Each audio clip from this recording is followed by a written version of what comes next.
Hey, hey, hey, everybody. I hope everybody is doing as great as I am. Let me change my layout real quick because y'all know I haven't been live in a very long time, okay? And there's a reason for that. I'm been pretty busy with life and just doing a lot of different things. But either way, I am really interested in this conversation that we are going to be having today because, family, the money is gone. Okay. Umar has definitely been playing the people, and it has been proven at this point. Okay. And we are going to get into this today.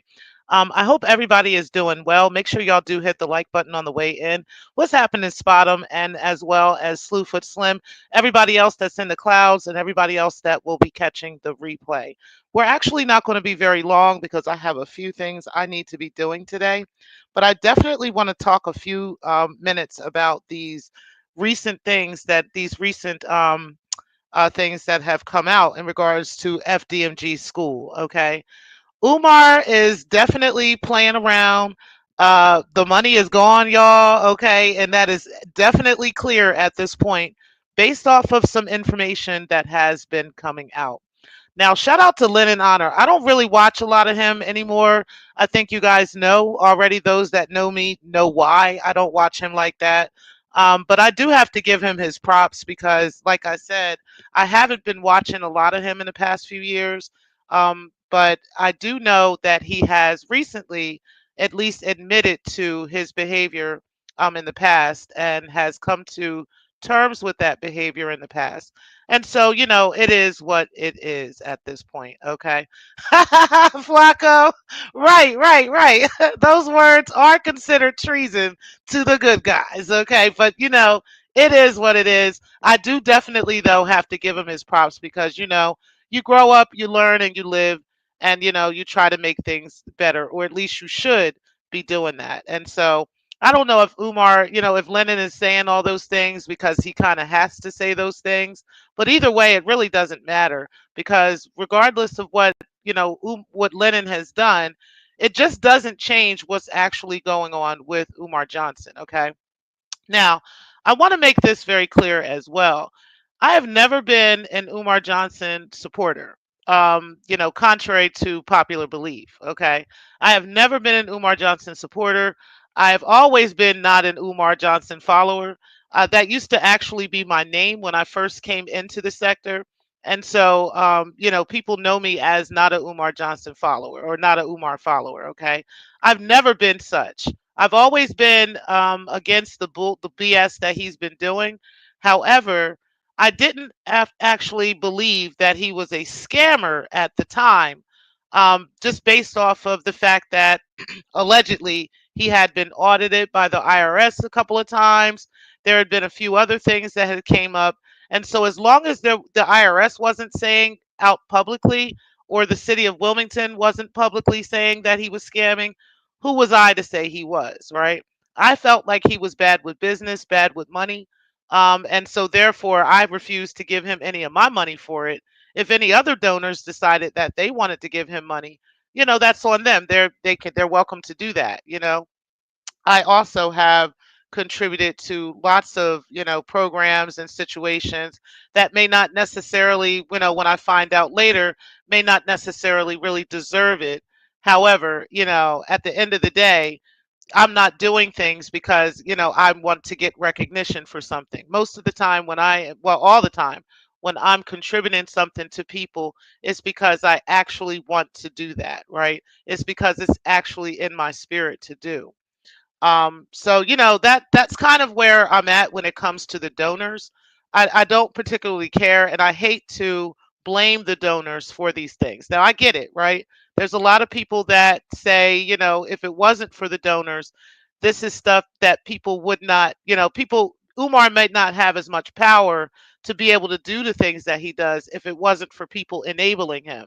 To a certain degree, I do agree with that. I do think that there are, especially some people who speak out on behalf of him, and they're quick to jump the gun and jump on other people or say things about other people, and or people who they call his enemies or his quote unquote ops, and whatever. they're quick to jump on, his side when it comes to these things without really doing their actual research.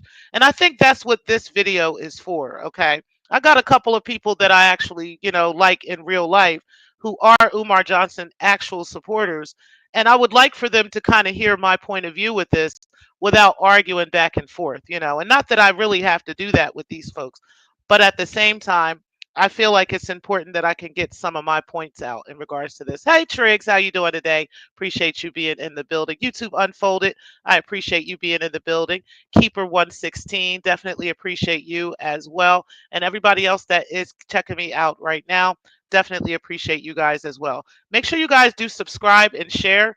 The Black Lounge Divine is not going anywhere. There are some plans that I have for this channel in the future. I, however, do not plan on talking about sector topics and all this other stuff on this channel. So I kind of want to keep this channel as clean as possible, not speaking on, the AASs and the people of the sector. I really want to talk about some hot topics and some other things that probably will be coming up in the fall or somewhere closer towards the winter because, right now it's the summertime. I'm outside. I really don't have time for the internet like that. About to go on another vacation, got a couple of things happening. And, I'm just not interested in going back and forth with people who spend their entire day on YouTube, and their entire night on YouTube as well. Okay. Shout out to those who are team no sleep. But anyway, hey, KKC, appreciate you being in the building. Everybody make sure that they go over and subscribe to KKC as well. If one of the mods can put his link in the chat, I would definitely appreciate that. KKC and I had a really interesting conversation the other day in regards to banking. And I want to add to some of that information today that we talked about because I definitely wanted to talk about these bank accounts being frozen. Okay. Because I think the newest developments in this situation is exactly why those bank accounts may have been seized. Also, what is going on with the city, and why this might be happening now, and what Umar might have been trying to quote unquote prepare his actual donors for in the coming future. Okay, because he knew this was happening, and I'm definitely going to get into that right now. What's up, Mikey? Definitely appreciate you being in the building as well, and thank you, Triggs, for dropping KKC's link for me. Definitely appreciate that. KKC, I got to get you a mod stick too. But anyway, I'll do that later on after the show. Anyway, guys, let's go ahead and get started into this thing about what's going on here. And I'm going to share my screen with you guys so that we can look at this because you guys know that on my channel I like to present facts, right? I never like to just talk off the side of my neck and say a bunch of stuff without any evidence of those things. And so I want to make sure that you guys can see what actually this all means, okay? So in the state of Delaware, a writ of monition is a legal document issued by the court that initiates the process of selling property to collect unpaid property taxes. It essentially directs the sheriff to sell the property at a public auction after a period of time if the delinquent taxes and associated costs are not paid. Okay. Now, let's go ahead and get a little bit further into this, and then we're going to get into Title IX Delaware Code. We're going to talk about this and exactly what's going on with that and how we know what documents that Lennon Honor had posted on his page are, in fact, actual facts. That is not somebody playing around. Umar's not going to come back today and say, people are making this stuff up or any of this stuff. There's actual case numbers on this and everything that could be looked up. And we are going to look up the docket reports as well. Okay. And shout out to Lennon. He did do this, but I'm going to do this for my audience because I know everybody does not watch Lennon Honor over here. Okay. So we are going to get into this today, but let's do a little bit more of a deeper dive into what this all is. Okay. So, as we said, in Delaware, a writ of monition is a legal document issued by the court that initiates the process of selling property to collect unpaid property taxes. It essentially directs the sheriff to sell the property at public auction after a period of time if the delinquent taxes and associated costs are not paid. Okay. As we know from KKC, my brother KKC, he has shown multiple times the water bills going unpaid, the taxes not being paid. And we actually have been talking about this for several years, that there's a couple of different entities in the state of Delaware, and particularly in the city of Wilmington, that could actually shut that building down, or shut this project down. One of them would be license and inspection. Okay. And the other one would be the city, who he would actually owe taxes to. And if they ever filed a writ of monition or ever filed a writ of possession, this would become a real issue for him, and he would have 20 days to pay whatever it is that he owes, or the property will be seized. Okay. So a lot of people have been kind of waiting for this for several years. And family, I think we're here. Okay. I think we are definitely here. So it looks like by the end of this month, Umar is going to have to pay this money, or FDMG will be no more. Okay. And so, and I sent a warning out about this to one of my friends the other day, who happens to be an Umar Johnson supporter. I said, you guys are focused on the wrong ish, right? Y'all want to focus on Lene. Y'all want to focus on fish, tanks and all this other stupid stuff. Y'all want to try to, to throw this woman under the bus and make her look bad and make her sound bad, and like she's this awful person, and she's this person against, black, um, you know, uh, the progression of black people and all this other stupid stuff.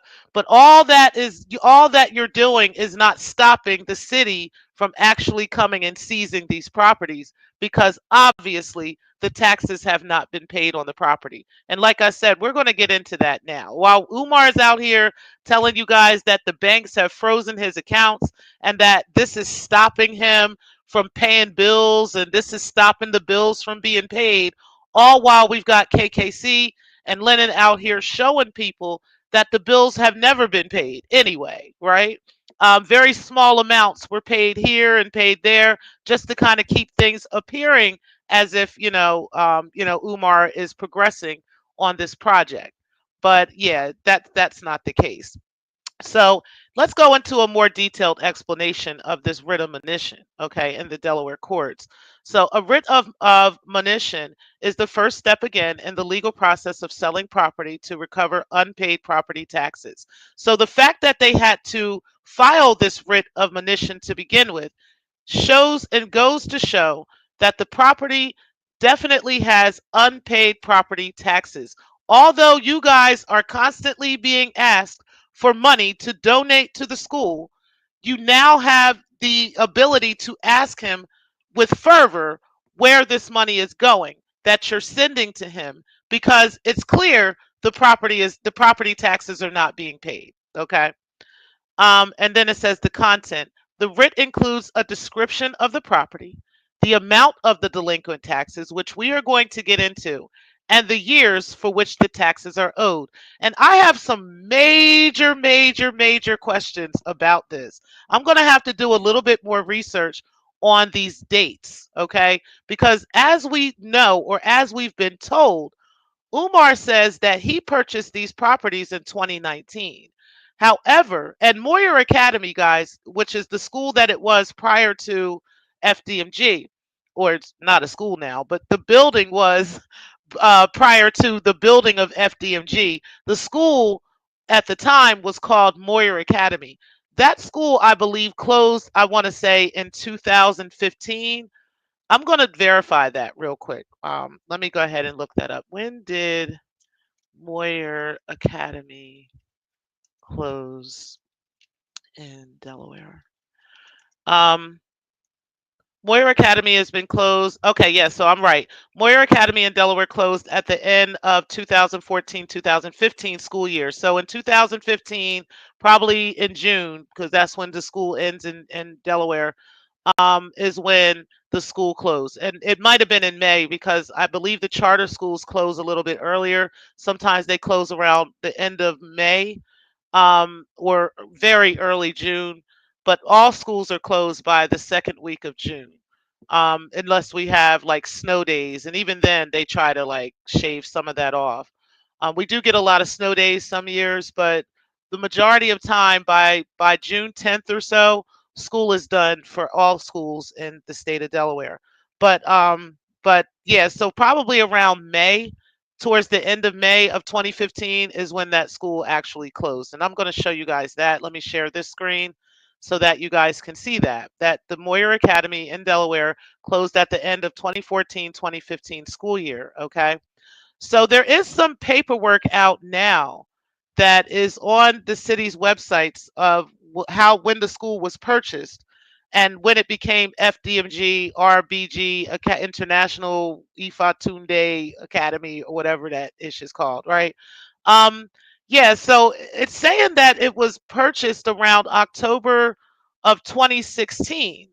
And on this actual docket, where it talks about the water and the reason why this writ of monition is has been posted on both buildings, effective, I believe it was yesterday, um, and that this writ was posted. It's got bills on there from December of 2016. Okay, that obviously they are holding Umar responsible for. Okay, so that brings into question when these buildings were actually purchased. Okay. Did he purchase these buildings in 2019 or did he purchase these buildings in 2016? Because I heard Lennon talking about this. He said that, he believes that he purchased them in 2019, but he purchased them with all of the debt that came with Moyer Academy. I highly doubt that, right? I have a real strong doubt with that. I don't know for sure. I'm going to have to do more research. I do got some boots on the ground out here in Delaware to find some things out. However, I highly doubt that he actually took on the debt of Moyer Academy. What I'm thinking is happening is that he actually purchased these buildings in 2016, but he wanted to make it appear that he purchased the buildings to the donors in 2019. So I need some proof, some actual evidence that he actually purchased these buildings in 2019. Because according to the Wilmington records, which you guys, I'm going to post a link to Lennon's video that you guys can take a look at. The video's not that long. I know Lennon be having them 5, 10 hour live streams. This wasn't one of those. This was more like an hour and something, and you can actually float through the video and see the parts that I'm talking about. But I believe on this docket that he showed, this was purchased roughly around, or the names of the building had changed around October 13th of 2016. Okay, which would be roughly about a year after the Moyer Academy closed. Okay, so just for example of this, if I purchase a property today here in the city of Wilmington, even if there's a back water bill or something like that from the previous owners, I'm not going to become responsible for that. The only thing I might be responsible for is taxes on the property, right? So if I purchase the property by sheriff sale, for instance, and there's some property or some back property taxes owed, that would come out of the actual sale itself, and then I would start fresh with the property myself, and any taxes from the time that I owe would become my responsibility. The water would be the same because it would be in the city of Wilmington. It is where the owner of the property must have the water in their name. So even if you rent the property to someone, you still have to keep that water in your name, but you have to have in writing that this person is responsible for the water. Okay. So if I have, so if I acquire a property, I then have to put the water in my name. So everything that happens with, from that point out would be my responsibility. It wouldn't matter what was happening prior to that. That's kind of something that the city might have to write off or whatever the case may be, but that would not be my responsibility. Okay. So I hope I'm making that a little bit clear, because again, it's not an argument or anything. I think that this is open for healthy discussion, but at the same time, I don't want to go down the path of saying that this is an issue that Umar would become responsible for, is everything that Moyer was responsible for. No, it's clear as day that Umar became either the owner of this property in 2016, or at least he had the water in his name in 2016, which would have had to make him the property owner at that time, because that's the only way that he would be responsible for a water bill in the state of Delaware, or at least in the city of Wilmington. Now, in other parts of Newcastle County, it's a bit different. You can own property, and then you can rent the property, and someone else could put the what you can, that person could put the water in their name and so forth. But for sure, in the city of Wilmington, the owner of the property must keep the name of the water in their name. Okay, so I know that for a fact. You guys can look that information up. I don't think we need to share all that. But either way, that let's go a little bit further. So the tax collecting authority, e.g., county's receiver of taxes, files a precipice of formal request with the prothenotary. Okay, so I know you guys are having a hard time with that word, but prothenotary is something that they have here in Delaware. I don't know if they have that other places or whatever, but they have what's called a prothenotary here. Okay, so it is filed with the prothenotary of the Superior Court to issue the writ of monition. Okay. Now, in the content, the writ includes a description of the property, the amount of the delinquent taxes, and the years for which the taxes are owed. And again, we'll get into that in a second. Service. The writ is served on the property owner and anyone else with the recorded interest in the property. So that means that Umar was very well aware of this well before this judgment took place. Okay. Now, there had to be a judgment prior to this ever being, this writ of monition being posted on the property. There had to have been a court hearing at some point, and I'm going to look into that in just a second. There had to have been a court hearing with the Superior Court at some point in order for this to even take place. Okay, so a judge, this had to go before a judge, and the judge had to decide, yes, this is true, and okay, this is this is here you go. You can now serve this, this writ of monition. But there had to be a judgment in place first. So Umar was served that paperwork way before that judgment took place. So he was well aware, well before, what was it he said, July 10th and June 25th, when he was claiming that Lene and Lennon Honor was going into his accounts and all this other stuff. He knew way before then that this judgment was going to take place. If he didn't, it was because he just is never at the school, okay, or he never collects any mail, that is mailed out to that PO box that he has, because they would have sent a letter to that. They would have sent a letter to whatever addresses he has on file for them, and they also would have posted it on the actual building itself. Okay. And this is all stuff that is easily Google. You can easily Google any of this information. This is not anything I'm just making up off the top of my head. And then the action. If the taxes and related costs are not paid within a specified time, often 20 days, which is exactly what this paperwork says, the sheriff is authorized to sell the property at a public auction. Okay. This happens all the time in the city of Wilmington. There's constantly buildings being sold because the owner of the land had laxed on the property taxes, and they will post it on that building, and you can't even remove that post, a sheriff sale post. It's illegal to remove it and so forth. So I'm waiting now for that to happen, and that'll probably happen by the end of this month. Well, they'll post the actual sheriff public sale on the building, and it's a big bright sign. You can't miss it. Everybody's going to see it, and he will not by law be able to remove it. If he does, he's now facing other problems if he decides to do that. Now, the Delaware tax sale is a public auction, and the property is sold to the highest bidder. Okay. The tax deed state. Delaware is considered a tax deed state, meaning the tax sale results in the transfer of ownership of the property to the buyer. Okay. and the approval. The final sale is typically subject to approval of the Department of Finance or the Chief County Financial Officer. Okay. So Umar is not going to be able to get one of his boys to come up here and throw some money on this, you know what I mean, and be able to purchase the property. That's not what's going to happen. More than likely, they're going to have to finalize and decide that this is an approved sale.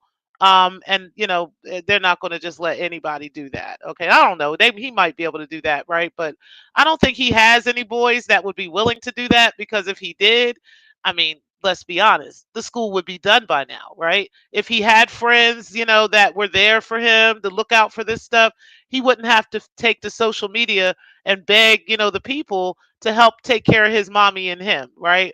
It's clear why that's happening now. So, all right. So we talked about that. Let's get into Title IX, county taxes, and how this is all done. Okay. So this is the Delaware Code online, and how this writ of monition comes into place, and how this happens. Okay. So subchapter chapter 2, monition method of sale. The monition method established, in addition to all existing methods and authority for the collection of taxes. Hold on one second, guys. Okay, my bad. All right, so in addition to all existing methods and authority for the collection of taxes due to the tax collecting authority or former county tax collectors or former receivers of taxes and county treasurers of Newcastle or Sussex counties, the monition method and authorities is established. And then it gives all the different Delaware codes, okay, and you can click on each one if you wanted to. And I will put a link to this in the description box as well. So, Code 8722, Precipice Judgment Monition.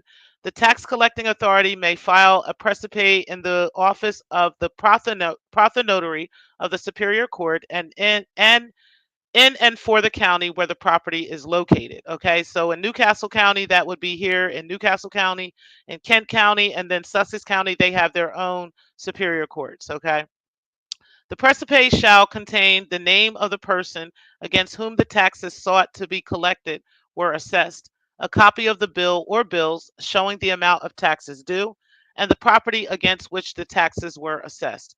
The description of the property, as the same appears upon the assessment rolls of the county where the property is located, shall be a sufficient identification and description of the property. Thereupon, the Notary shall make a record of the same on a special judgment docket of the Superior Court against the property mentioned or described in the precipice, which the record shall consist of the following: Number one, the name of the person in whom the assessment was made, the description of the property as the name shall appear upon the assessment rolls, the year or years for which the taxes are due and payable, the date of the filing of such precipice, the amount of the judgment, the same being the amount set forth in the precipice. Such judgment shall be indexed in the judgment docket itself under the hundred in which the property is located, as the location appears upon the assessment rolls so prepared, and under the hundred by communities, where the name of the community appears upon the assessment rolls so prepared, and by referring to the page in the judgment docket wherein the record shall appear. Okay, and then there goes on to a little bit more. I'm going to read some of this, and then we're going to get over to the actual paperwork itself. Okay.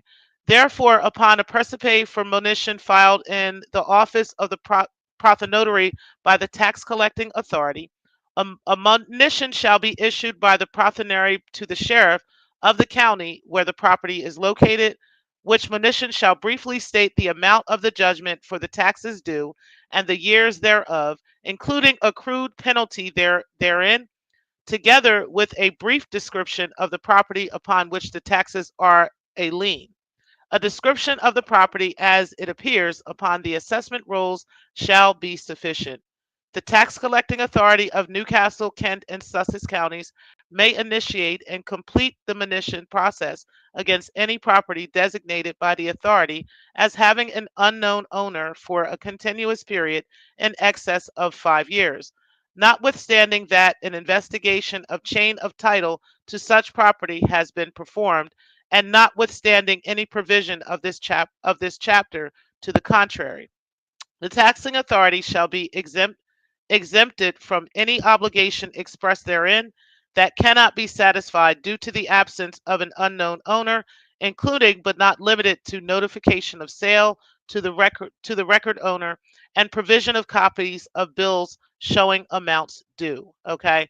And then it goes on to talk about several other parts of this and what this looks like, how this goes out, and what things are involved in this. Okay, this would include sales subject to approval for the Department of Finance, also the title of property sold, petition by purchasers of deed of conveyance, redemption by the owner. Okay, and let's read that real quick. It says the owner of any such real estate sold under this subchapter or the owner's legal representatives may redeem the same at any time within 60 days from the day the sale thereof is approved by the court by paying to the purchaser or his or her legal representatives, successors, or assigns the amount of the purchase price and 15% in addition thereto, together with all costs incurred in the cause, or if the purchaser or his or her legal representatives, successors, or assigns refuse to receive the same, or do not reside or cannot be found within the county where the property is located by paying the amount into the court for the use of the purchaser, his or her legal representatives or assigns. Okay, so that kind of goes to the new owner of the property. Petition by owner after redemption, regulatory of proceedings, and it just goes on and so forth and so on. Now, the final thing I do actually want to show is the actual dockets themselves, okay, and what is going on. And there's actually two cases. So the first one is going to be N25J-02114. I will put a link to this in the description as well. This is the Court Connect, courts.delaware.gov, and this is a result of what's going on with this case, okay? So we're going to look at the case description real quick. And this is the city of Wilmington plaintiff versus Frederick Douglass Marcus Garvey Academy. Okay, and this is a munitions judgment. Okay, which means this was done on August 5th, 2025. So the judgment was received on August 5th, 2025. In the state of Delaware, when a judgment is sent out, or not a judgment, when a motion for a judgment is sent out, that is done, and the plaintiff, the defendant, has, I believe, 21 days to answer that case. If they don't answer the case within 20 to 21 days, the judgment becomes a default judgment. Okay, and they go ahead and they go forth with the judgment, and that's pretty much what happens here.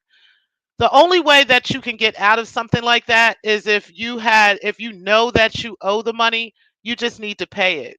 If you don't pay it, the judgment's going to go against you. That's just the bottom line. Okay, it's just what it is here in Delaware. I don't know about other states, but I know in Delaware that's exactly what happens. Okay, if you don't pay whatever it is that you owe before that date, unfortunately a judgment will be put against you. Okay, so you also were served prior to that time, and they give you a period of time of the serving before that time starts ticking down to the 20 days or the 21 days. Okay, so once they file the writ, not the writ, once they file the motion for the judgment, which would have been the city to file this motion.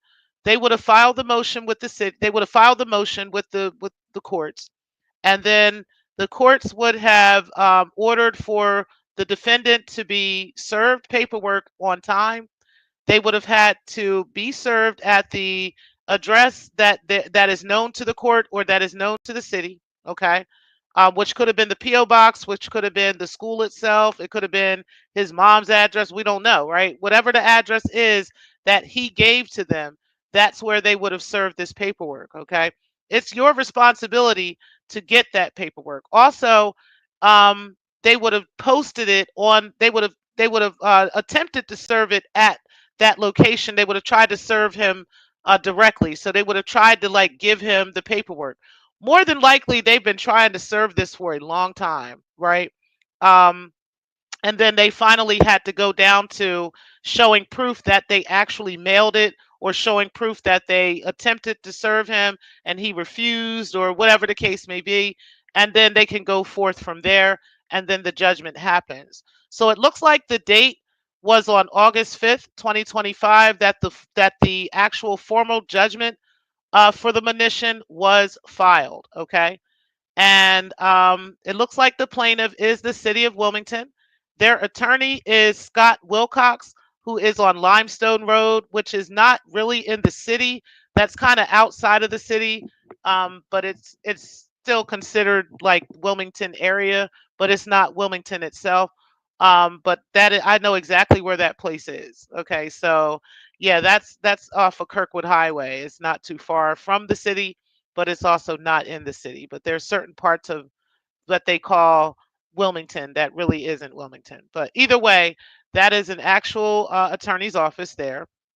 And then the defendants obviously are Frederick Douglass, Marcus Garvey, RBG International Leadership Academy Incorporated. Okay, this is the actual defendant. Okay, and it's funny because all three of these have different names, right? Which is wild. Okay, I mean different numbers, which I think is absolutely crazy. Okay, and then they have the actual judgment, and the judgment is in Newcastle County.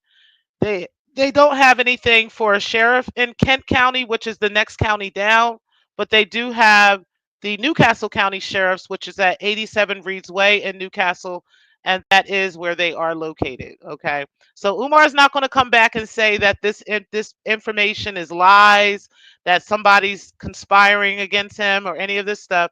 This is actual, real evidence of what's going on. This is paperwork that the people have been waiting on for a while, so that we have actual documents of what's actually happening. Not us just saying it, not us just speaking it into existence, but actually seeing it, right? So we're actually witnessing in real time now the state of Delaware taking action against Umar Johnson and the FDMG RBG International Leadership Academy. Okay. So the next thing that we're going to talk about is the initial filing monitions, which was August 5th at 9:43 a.m. Let's read the entry. Okay. The initial filing monition C image attached for judgment details date docketed August 6, 2025.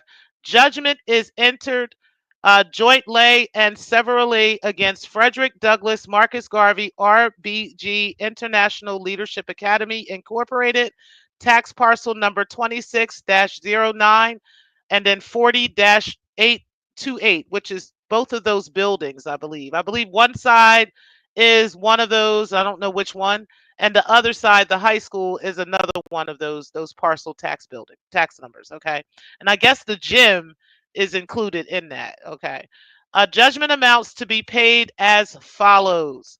Judgment amount is $17,810.77. Okay, water and sewer charges is $1,854.17. Exterior improvement charges is $156.60.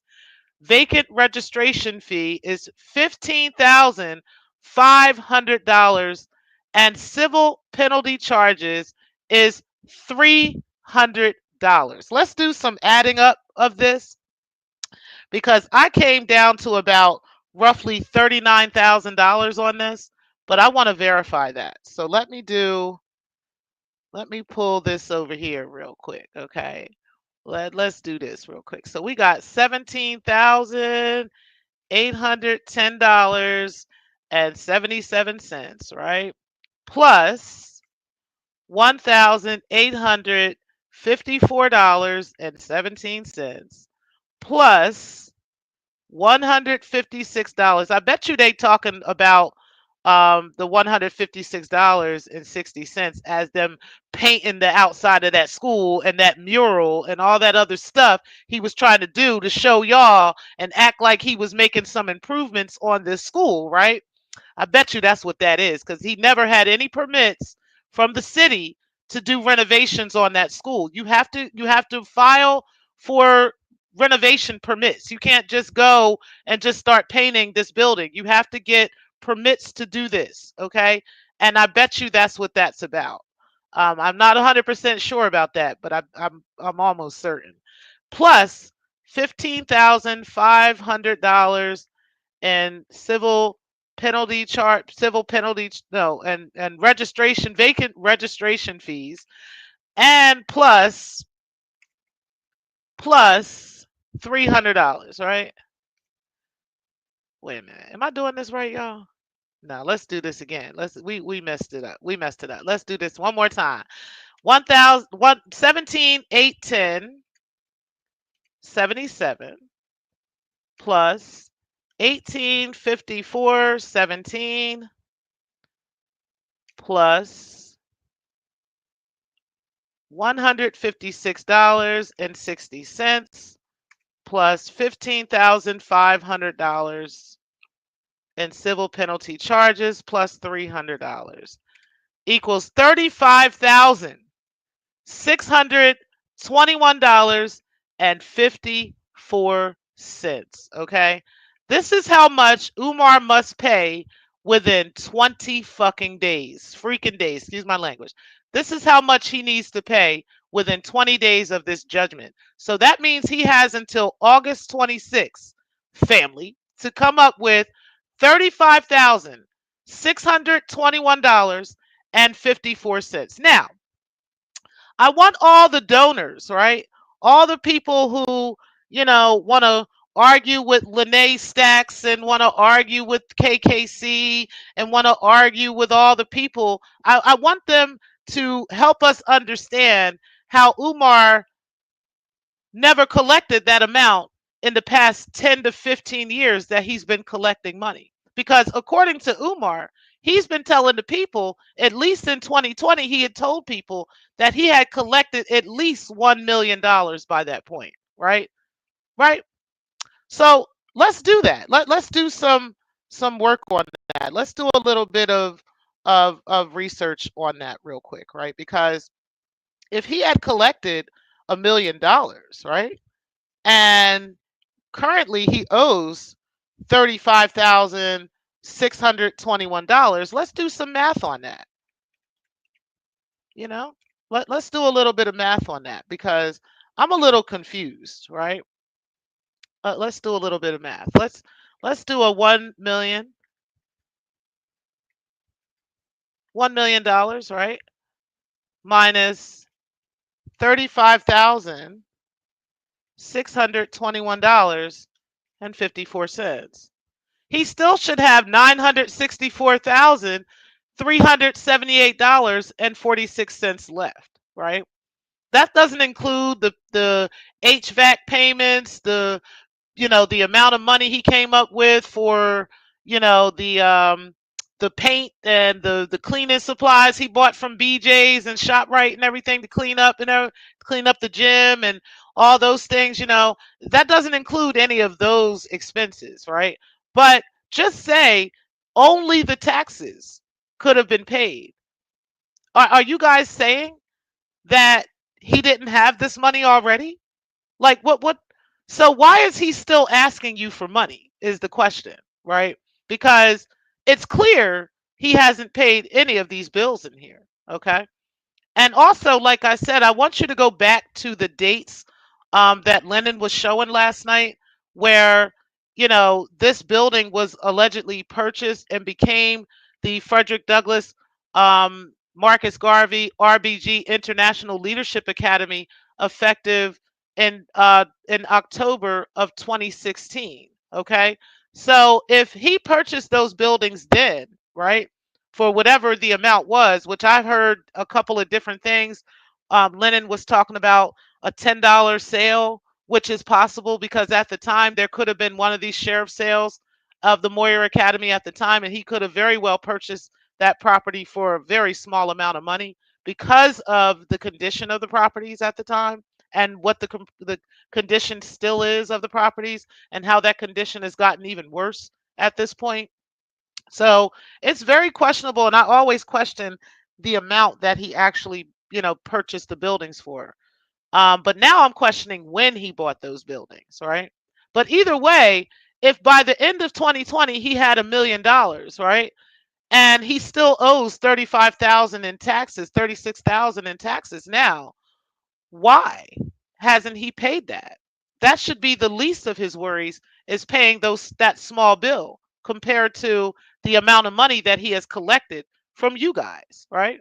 The amount of money that he has collected from his donors, the people that are out here swinging for him the hardest, right? The people that are out here fighting for him the most, you know, fighting and wanting to jump on Lene, wanting to, run down on her and all these other things, where is the money, family?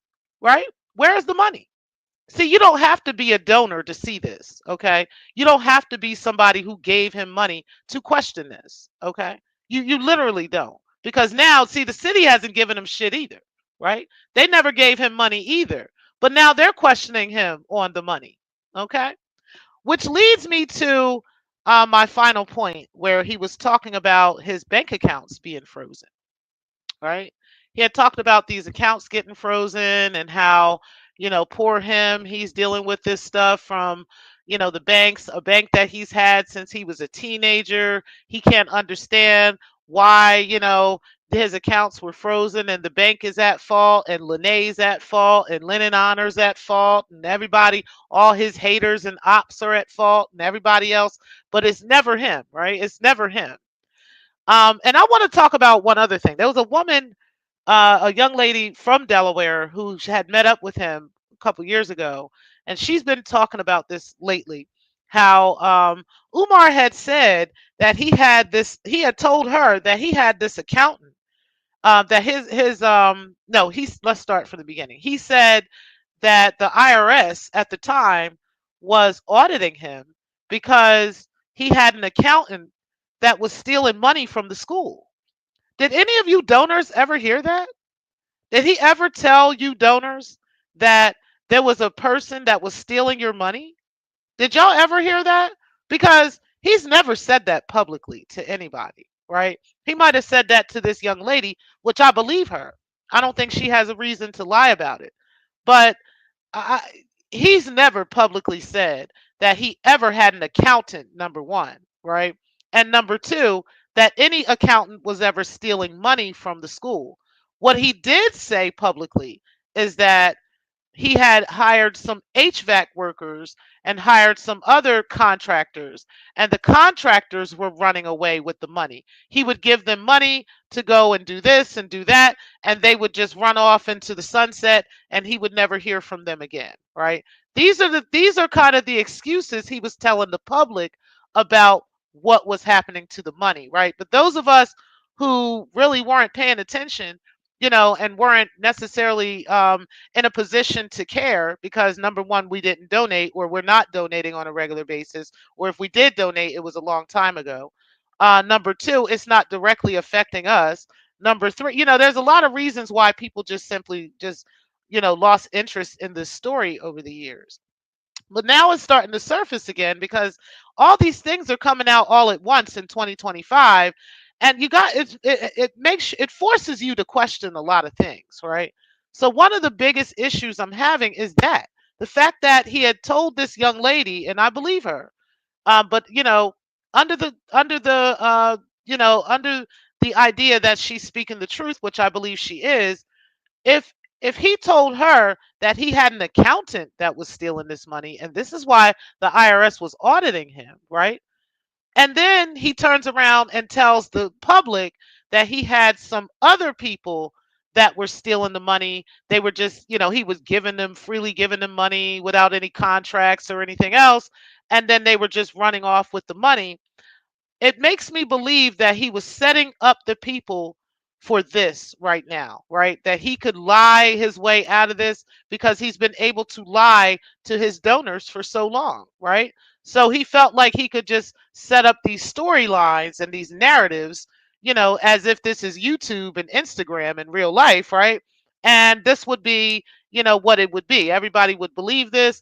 and the city would believe this too, and the IRS would believe this too, and everything was going to be fine, right? Um, that's what I believe he was doing all this time, is that he was, begging for money. And I also believe him begging for money was him trying to replace money he's been spending while he's been on these trips in Japan and China, dipping his whole body in the jacuzzis, and the Japanese baths, and Switzerland, and going all these places he been going, right, with no job, okay, no real money.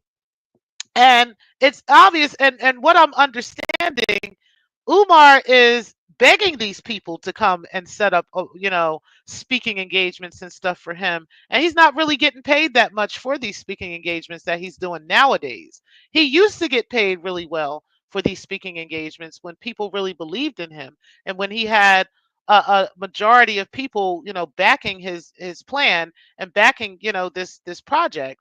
But he just doesn't have that anymore. Um, and so he's not the most requested scholar, right? And he's requesting the most conversations with people, but he's not the most requested. Okay, he's just requesting the most out here.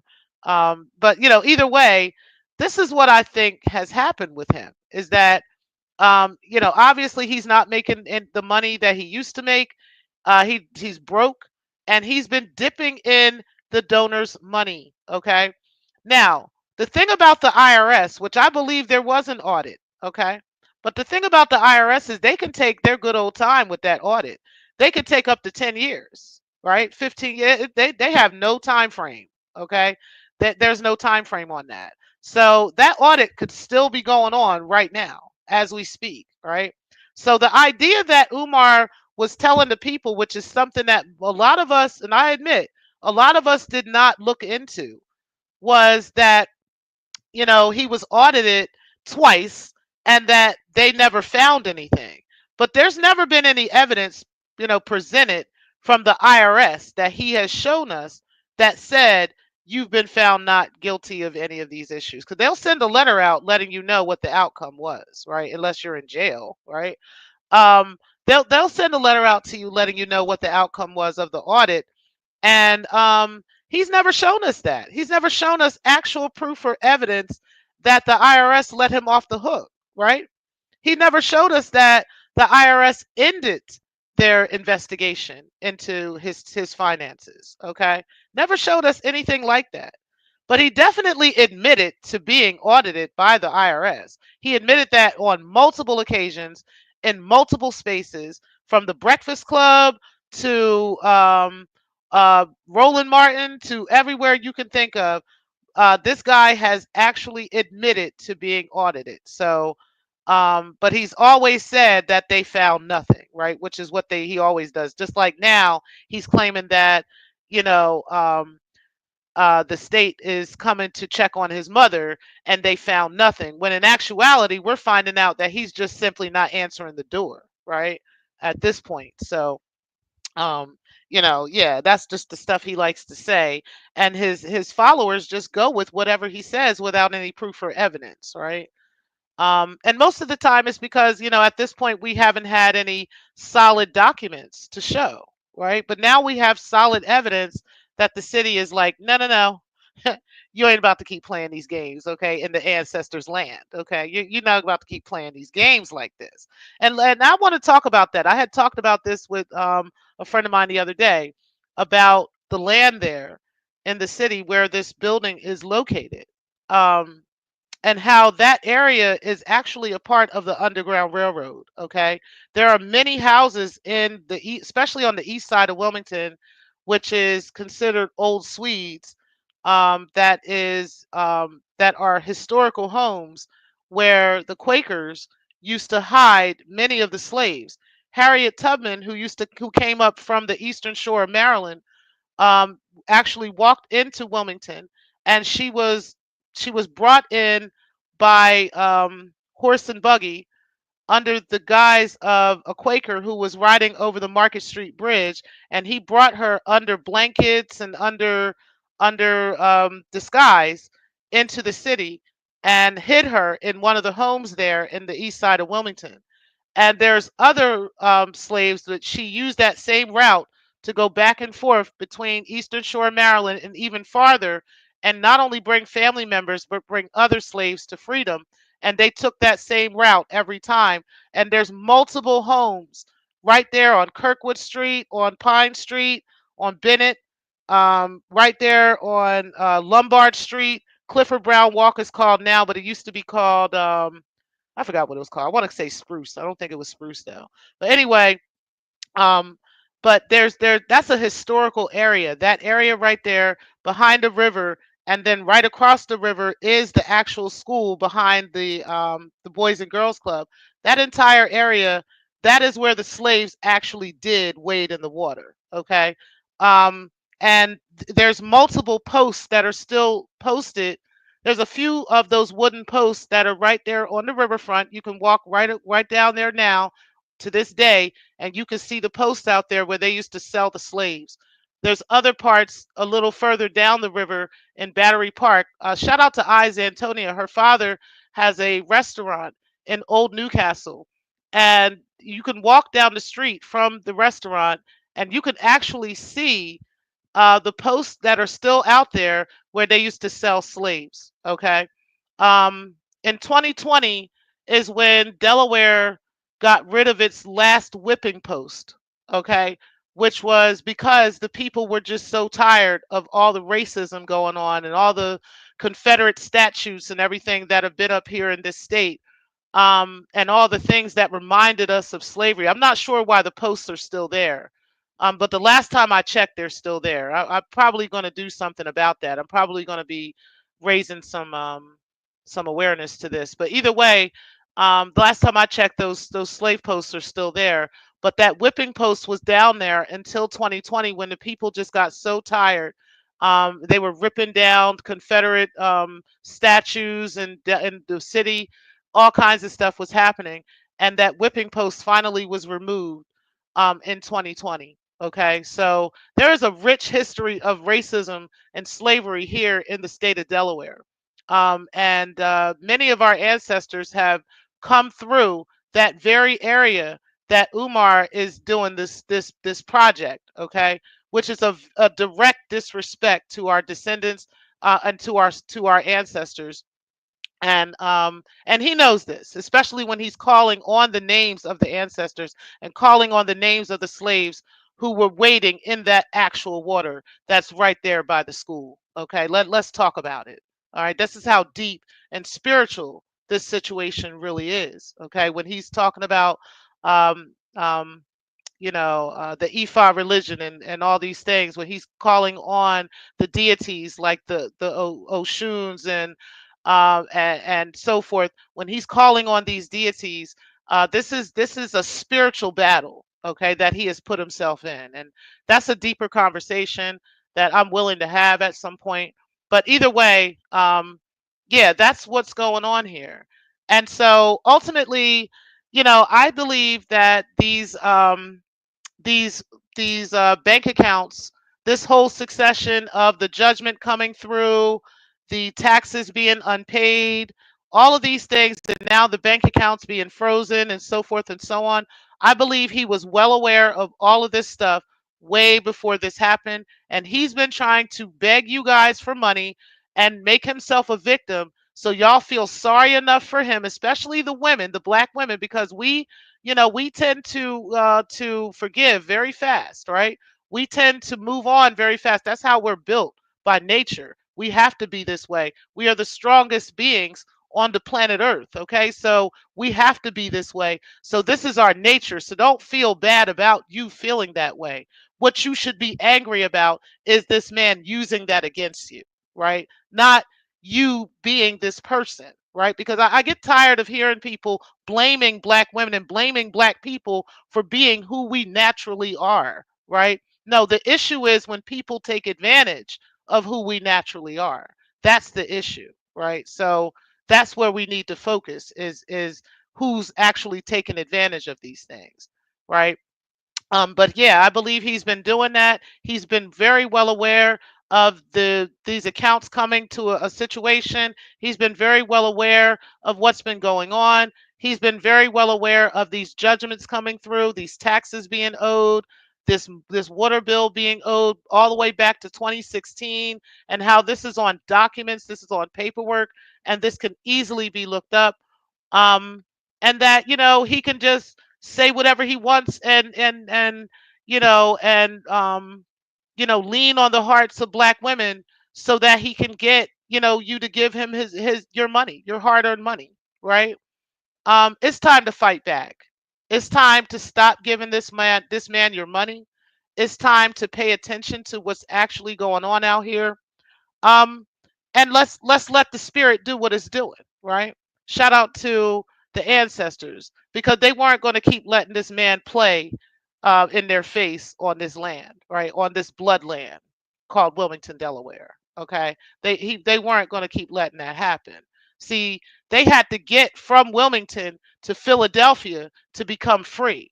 Okay, they had to come from Delaware and go into Philadelphia. They had to get to Pennsylvania to become free, to be considered free. Harriet went on and went up to New York, and she went and she acquired land there. She brought the family there. Her house is still there to this day. Property is still there to this day. But she had to go through Philadelphia to become a free man.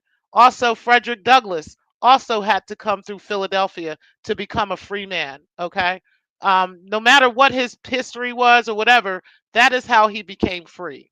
Okay. And so the significance of the city of Wilmington and what it means to our ancestry is a big deal. Okay. It is. It's a huge deal. And it's not something that I hear people talking about a lot. And it wasn't even something I put together until recently, that this is how significant this is, right? And what this place means. I'll give you guys one example of a home out there that's on Kirkwood Street in the east side. You could actually go in this house, and there's this chain on the wall, and you can pull the chain, and the entire wall pulls up. Okay. The window and everything, it goes up in, it's like it's a garage door, right? It goes all the way up, and you can walk into that house from that door, from that room. That house is in the back of the house. It's secluded between other houses, so you can't really see it. You wouldn't know it unless you know it's there. I'm not going to say the address of the house, but I do know that where that house is. And there's several houses like that on the east side. There's a lot of partitions in their basements and stuff, where they used to hide the slaves, because there used to be raids through those houses in Wilmington, because they knew that was a stopping point for slaves that would go, and all they needed to do was get to one of the Quakers there, so that they can hide them and they can bring them to Philadelphia. Okay, and they could become free there. So yeah, it's a very significant thing that's going on with this. And as we pay attention to this and watch this, I just want everybody to be aware of, how serious this is, that this is not a joke, this is not a game, and that the spirit is not playing at this point. And that's kind of where we're at. Shout out to everybody that's in the building. What's up, guys? I appreciate all of you for being in here. I'm going to go over you guys' comments, and then we are going to end the show. But I definitely appreciate everybody for coming out today. All right, let's see here. Um, Keeper, I think I said hi to you, and Triggs, KKC, Mikey. You said, I'll add you to the pull up team wall of channels when you're ready. Okay, thank you. I appreciate that. You can definitely do that. I already have a lot of Umar content on this channel already. So for those of you guys that are new to the channel, or those that will be checking it out, you guys can check out my previous Umar videos. I've done a lot of videos about Umar, regarding the school, regarding the HVAC and stuff like that. We've had a great time on this panel talking about those things. And so you guys can definitely come out and check that stuff. You said, this when I head out, the numbers jump too quickly. The parasocial weirdos are watching now. You know that. You know it. You said, peace, peace, keeper. You said, LOL, Triggs. You said, hey, keeper. Thank you, Trace, for posting that for me. Everybody saying hi to each other. You said, I'm doing good, Keeper. How's everybody today? It is a beautiful day outside, and I am going to enjoy this show. You said, awesome convo on banking. Yeah, I had a great time with that conversation. I did, like I said, I wanted to add to that. One of the things that I thought at the time was that the IRS had it and that they have the money, but it could be the city that put that freeze on those accounts. It could be that any kind of government entity does have that ability if you owe taxes, right, or something along those lines. So that it could have been them, and I'm thinking it was them now at this point. But I also know that if that is the case, he was very aware of all of this. This isn't anything new at all. So he was very aware of this. It had nothing to do with Lennon or Lene or anybody else. It was all him. So, it just is what it is. You said, thank you. No problem. No problem. Hey, Andre Friedman, appreciate you being in the building. You said, I'm just chilling and enjoying life. You said, yes, time has run out for him. It definitely has. I think it's over. You said, pay those taxes, Stankmar, or foreclosure. Okay. I'm just saying. What's up, R&T? Appreciate you, Drama, for being in the building. You said, hey, the twin, 2015. Okay. So, I'm gonna tell you, Andre, that I went to a seminar that Umar did years ago. It was at the um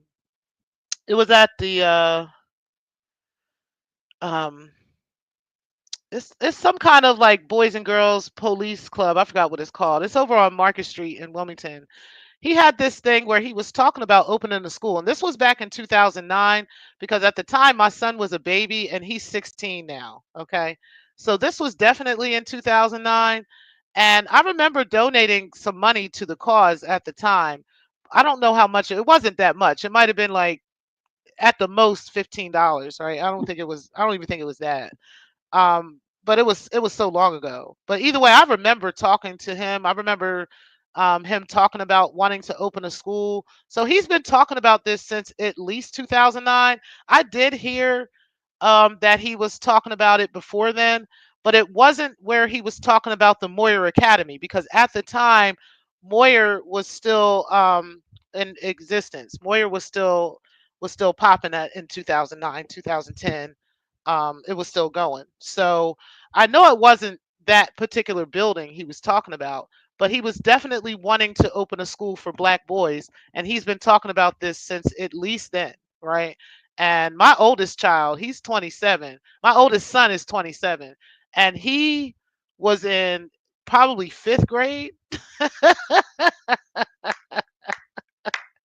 when I first heard about this school for black boys. Okay, my oldest daughter, she's 28, and she's the one that brought this to my attention back in 2020. Okay, so that's how I knew, like, oh, something ain't right, because we were like, yeah, he been talking about opening this school, right? And where's the school? And so, that's kind of how I came into this space. Just hearing that. So I don't know if you're talking about that or if you're talking about Moyer, when Moyer closed, but either way. Um, you said, hey to YouTube Unfolded. Hey, D. Darrell, appreciate you being in the building. Shout out to D. Darrell. He was one of and has taken the brunt for a lot of Umar's ish, just believing in the cause and wanting to see this happen, as and many other people wanted to see the school come to fruition, right? I mean, like I said, I thought he was bad with money. I thought he was bad with business. And I kept saying, you need a board. You can't, one man can't man a ship. You got to have a team, right? You got to delegate things to other people. You got to allow other people to help you with things. And it seemed like, he didn't want to do that, but there were people that really believed in him, such as Darrell, right? Such as some other folks who really truly believe in this cause and wanted to see this happen, and did everything. There were people that have died. Shout out to Claudia. I remember Claudia was one of his staunch supporters. She used to staunch supporters. She used to do all kinds of stuff. And one of the last FDMG parties he had, block parties he had, she was there, and she died without realizing that this was never going to come to fruition. You know, and I feel sorry for people like that. You know what I'm saying? But it is what it is. Um, But shout out to Darrell because he definitely has a different perspective at this point. And, and it's because, he put on, he's using critical thinking, and unfortunately, there are people who support Umar who just simply don't and decide not to use critical thinking skills. And that's unfortunate, right? But it is what it is. Again, I'm not blaming donors. I'm not, pointing fingers at people or anything else. This is Umar's issue and this is his fault. So, it is what it is. You said all liens follow the property, right? You said, yes, you are correct. Umar Johnson had to know. They always send owners notification to any known address. Exactly. They definitely sent it to the FDMG school. They definitely sent it to the P.O. box. They definitely tried to serve him directly. And if they weren't able to find him, they would have had to send proof to the court that they attempted to serve and that they posted or that they sent it to this address, right? Which is his last known address. That is sufficient for the courts. Um, and if he's not checking his mail or allowing himself to be available for serving, that's his fault. They don't care about any of that. So it's unfortunate for him. Hey, Divine, appreciate you being in the building. Make a Change, definitely appreciate you being in the building. You guys go ahead and make sure y'all check out Make a Change as well. He has been doing videos on Umar for years as well. So make sure you guys go check him out. I'll put a link if I don't get a chance to do it. I'll put a link to it over here. Um, you said, hey, to Divine. You said, hey, to Make a Change. Municipalities don't play about non-payment of taxes. Exactly. That's not a thing in Delaware. You cannot just go around not paying your taxes. And it's funny because he's lucky this didn't happen years ago because they don't usually play that, right? They might go a couple of years, but 10 years? That's a long time, right? And like I said, it's very questionable at this point whether or not he acquired those buildings in 2019. I think he acquired those buildings in 2016, which if he did, that would make this almost a 9-year issue. Okay. And yeah, woo, child, I think he going to jail. Okay. I'm gonna be honest. It looked like what's the name of that prison over here? We got a couple of them. We got one in Smyrna and we got one in Wilmington. Which one he want? Which one he want, child? Okay, I don't know. I know they're not gonna send him to the woman's prison. I know that. I know they ain't gonna send him there. So. You said after the tax sale notice, he'll have a few months via redemption period. Okay, so here I know after they post that thing, yeah, they give him like a couple of months, and then after they so it's a series of things, and I know that they have to file the motion for it. Then once they get the motion, they have to send it to him. He has 20 days or 21 days to answer. I want to say 21. Let's just give him a little grace and give him 21 days, but it's no more than that to answer. And then if he doesn't answer in that time, a default judgment comes through, and then it's like the ball just keeps rolling from there. There's no coming out of this.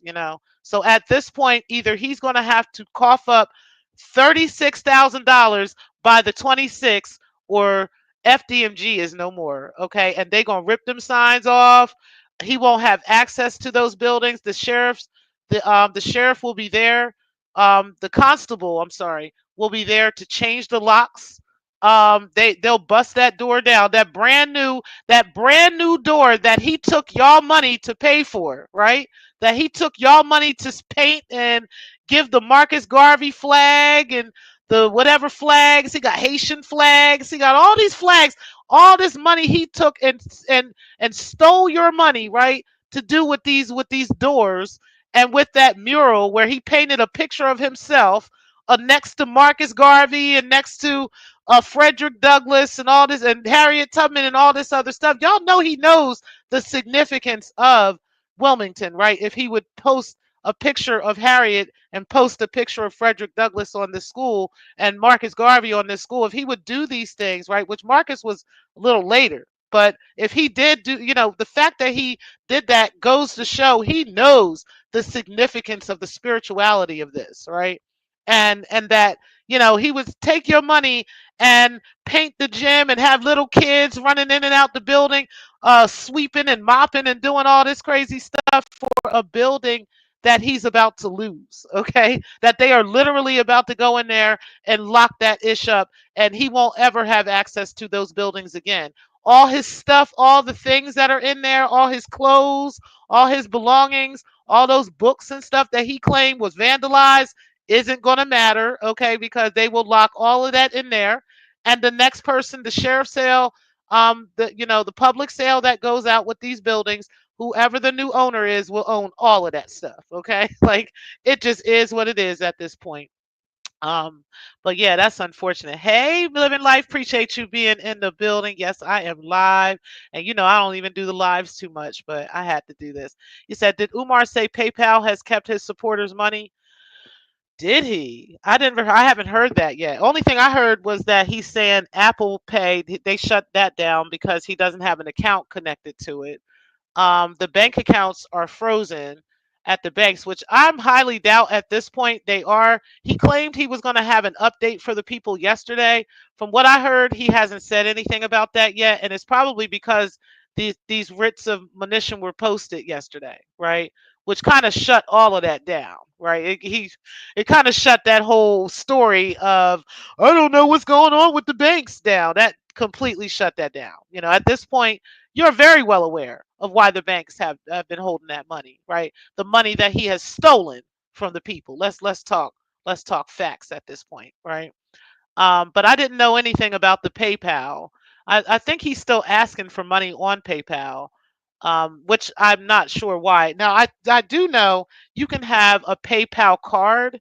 It's kind of like Cash App, right? Like you can accept Cash Apps and you don't necessarily have to have your bank account connected to Cash App.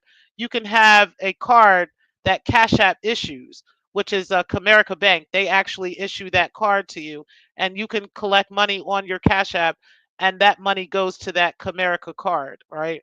A Comerica Bank card. So, and it comes in different styles. And so I don't know. I haven't had a Cash App card in years.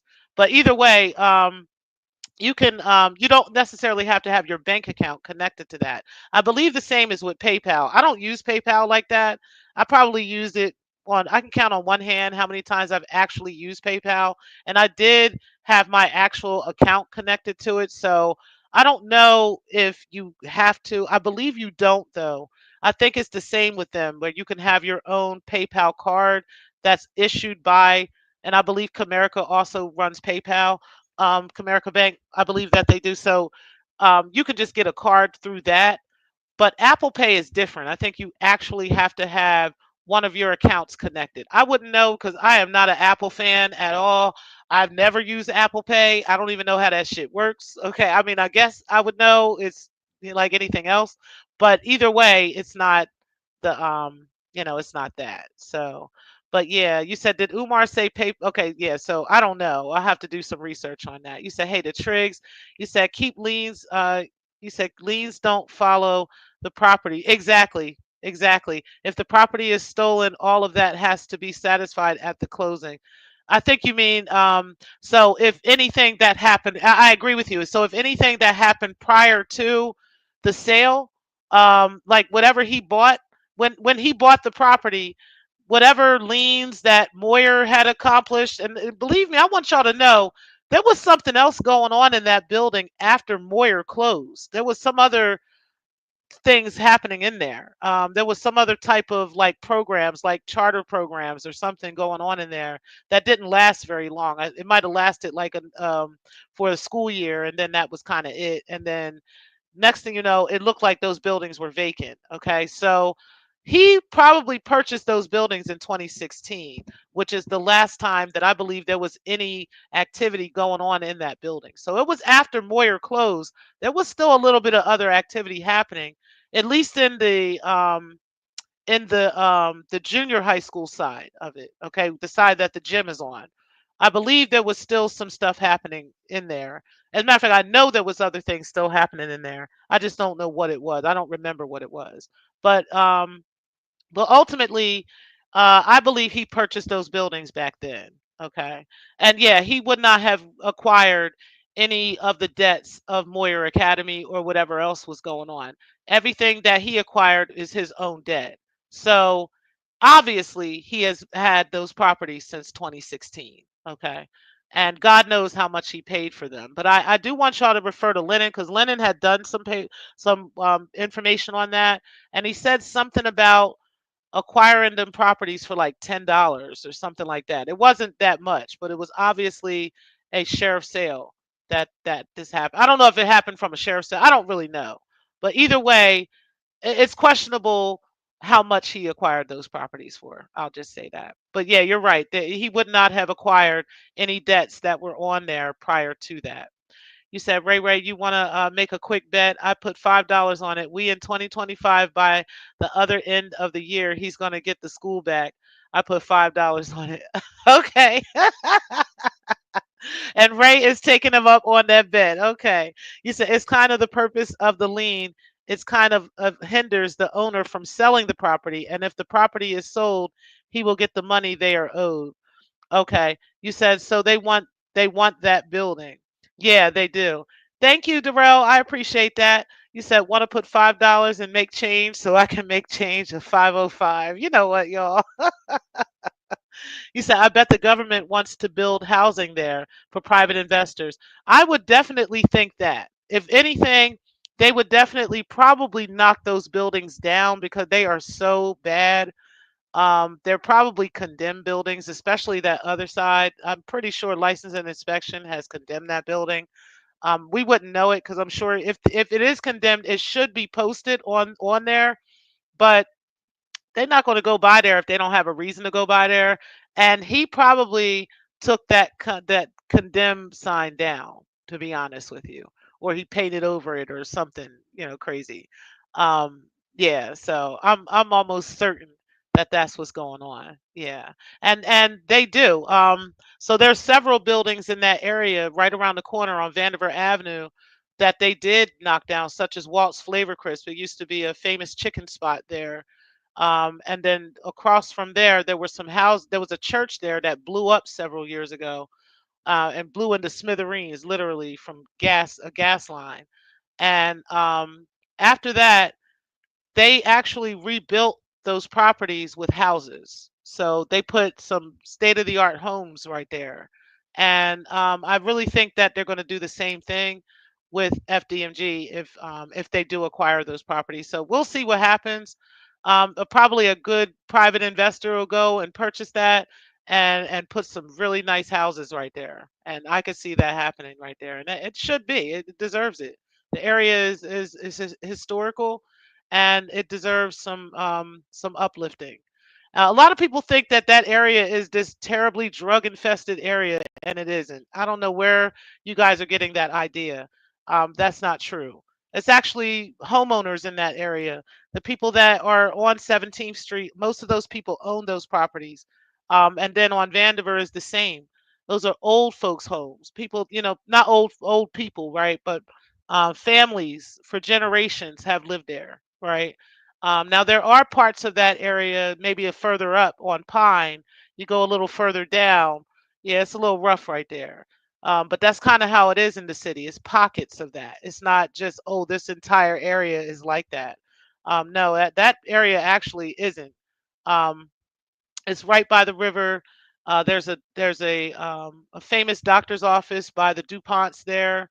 There's the social services is around the corner. There's a daycare on that other corner. There's another place that used to be probation and parole right there that's now a after school program. And then you have behind the FDMG, there's the Boys and Girls Club right there. So this isn't this terrible drug infested place, right? There might be a couple homeless people that might, kind of walk through the area. They might need somewhere to sleep, and they might find his stairs to sleep on, right? Because they're not going to be able to sleep on anybody else's. And keep in mind, that building takes up the entire block. So if they sleep on some stairs, probably nobody's going to notice them, because nobody really goes past there a lot. If they do, they're not paying attention to who's sitting there at those buildings. So it wouldn't be obvious to somebody that a homeless person would be sleeping in that area. And Wilmington does have a terrible homeless problem. That is the truth. But as far as this whole, like it's Kensington and there's people just leaned over on drugs. That's not happening right there. Okay, so I need people to stop saying that, because that's actually not true. But yeah, I agree with you on that, living life.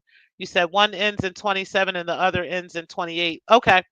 You said make a change. We don't really know how Stankmar acquired those buildings. Remember, he did no walkthrough, obviously, because he was always finding new rooms. Right.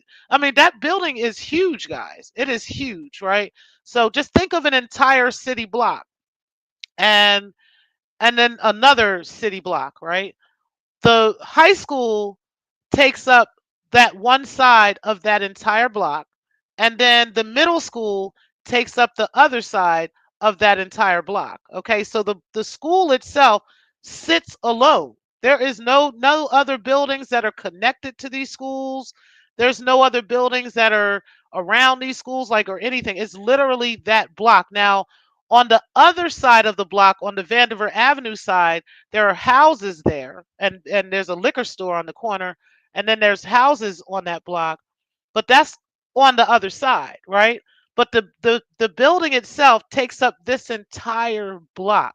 So I can imagine when he first walked in there how he was just discovering parts of that school, because it is huge. It is huge. Okay, it's not a small task to take on, and I know darn well to renovate those buildings, to come bring them up to code, would take millions of dollars. I mean, if not a billion, if not a billion. I can't even say, right? For it to be a state of the art building the way that he was claiming he wanted it, with all this technology and stuff, it would definitely take billions. Um, and y'all ain't got that. None of us got that. We ain't got that kind of money. But yeah, I agree with that. He probably took him as he was walking through. He was discovering stuff. He probably still discovering stuff to this day. Hey, brother of a certain age, appreciate you being in the building. You said this gonna be a good bet, Ray. You said good afternoon, Aboka. You said the building is not in the best zoning. If you don't pay the taxes and the city utilities for non-residential or residential property, they will auction. Absolutely. Absolutely. They do this with residential properties, right? So imagine with this kind of stuff. And I can only imagine the investors that are looking to buy this. I can only imagine the investors that really want to purchase this, because they are definitely trying to gentrify that area. And they're definitely adding new buildings and new homes and stuff, um, to that area, that are really nice homes. And people are buying them right on up. And so yeah, I could imagine who's going to buy that. So and I'm looking forward to seeing what they do with it. You said living life to the fullest. You said land just sitting there doing nothing. SMH, it's a damn shame, child. You said YouTube unfolded. You said yes, keeper. There is a redemption period. He has to pay everything to zero balance. Rare to happen, but the person who bought it gets interest on their investment. Okay, okay. You said, hey, brother of a certain age. You said I prefer to see affordable housing. Yeah, I do too. But we'll see. We'll see what happens there. You say YouTube Unfolded, you still celebrating your birthday. Yeah, happy birthday again to YouTube Unfolded. You said in all these comments, hey, Double Exposure, appreciate you being in the building. You said in all these commentaries and narratives, I hear a lot of I bet, can't be sure. This is what I think, as if it's documented facts. Yeah, I've seen a lot of that too, until we have the documents, right? And that's kind of where I wanted to stay with that. That's why I didn't want to just say things and just put things out here on based off of narratives, but actually have something, right? And now we have actual paperwork on this, right? So, it is what it is. But shout out to you. It's great to see you too. You said, hey, make a change. It's funny how we don't see each other for a while, and Umar will bring us all together, right? He got a way of reuniting the family, okay? Maybe not his family, but us as a family. Okay. Shout out to the Umar sector. Okay. This is who we are. This is what we've been talking about for years. Okay. And been debating on for years. All right. Unfortunately, we've had some people muddy these waters with us, but this is what we really are about, is discussing these things and having healthy dialogues with one another about the school and what's been going on with Umar Johnson over the years. So, yeah. and then we turned into a roasting sector. Some of us did anyway. You said that's facts. You said he didn't report all the donations. Exactly. Exactly. And this is where the donors are the ones that need to hold him accountable at this point, you know? I don't know if they will. I think some of them are afraid to. And I think it has a lot to do with the bite model, which is behavior, information, thought, and emotional control, which is what a lot of cults use, right? A lot of cult leaders use these methods to keep people in line and to keep people from speaking out against them, you know? And he uses behavior, information, thought, and emotional control to do that. He tries to, paint anybody that speaks against him as ops and enemies of the people, ops and enemies of the ancestors, right? He uses the ancestors and the imagery of the ancestors to keep people in line and to keep people, conform to his ways of thinking, right? It's unfortunate, but these are things that cult leaders do all the time. And I have some videos on that too. You guys can check those out. You said D Darrell, hey. Hey, beautiful. Appreciate you being in the building. You said so he hasn't made that much money as I thought. I think he's made more than the million. I just think that that's what he admitted to, right? I know that's what he admitted to. But I believe he's made much more than $1 million. Probably closer to the tune of 2 or 3 million, or even more. You said happy Saturday, D Darrell. Appreciate y'all. You said he is flexing and living large off of donations. Come, chow, like riding out to Switzerland and taking Japanese baths and all type of stuff, honey, with your money. Okay, child. Child, have y'all been on vacation? But he been on several. Okay, he been to Africa several times. He done became a citizen of Ghana. I wonder if he did that on purpose too, right? As a matter of fact, I want to look that up while we're here. If Ghana has, uh, does Ghana have an extradition treaty with U.S.?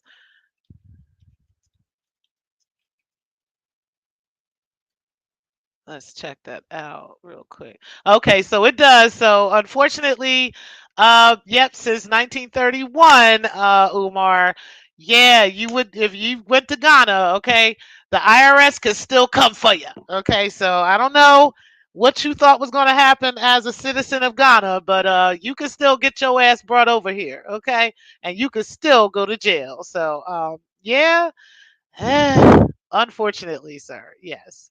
Its treaty originally signed with the United Kingdom in 1931, which Ghana later inherited upon gaining independence. This treaty allows for the extradition of individuals accused of serious crimes between the two countries. So, yes, Ghana does have an extradition treaty with the United States. Okay. So, unfortunately, sir, even if you go and take your ass to Ghana, you still going to jail. Okay, so it just is what it is. You say hey to Aboka. You say you guys listening to and relying on cybersecurity stalking Leonard is bonkers and also telling. Yeah, well, I'll tell you this. I've had issues with Lennon over the years. I've actually spoken very highly about that. I mean, I've spoken a lot about that. I've done some comparisons of him and the Crookie Crush chat to the Jehovah's Witnesses, and the cult-like behavior of both. I've done comparisons with Lennon Honor and Umar Johnson and how very much alike they have been over the years. I appreciate Lennon for recently coming to terms with his own behavior and speaking about those things, because people deserve redemption as long as they are actually doing something to change that. um, but at the same time, my videos have never come down. Everything that I've said about both Lennon and Umar are very much still there, and I still stand on it. I'm still blocked in Lennon's chat to this day, so I'm not going to be watching too much of him. But when he does have actual facts and evidence of things, I'll listen. And this particular time, he actually posted the video of and photos of the actual writs of monition that are posted on both buildings. And whoever took a picture of these things, they had the words that the city actually posted on those buildings right there. And that's the part that I would like everybody to go look at. I don't want to put that on my channel and bring that up here because I don't want to get a strike. But at the end of the day, you guys can go and take a look at it. You don't have to watch the full video. Again, it's not a 5, 6 usual hour-long video that Lennon does. It's closer to an hour and a little bit more than that. So you can fish through it until you find it, pretty much. Hold on, guys.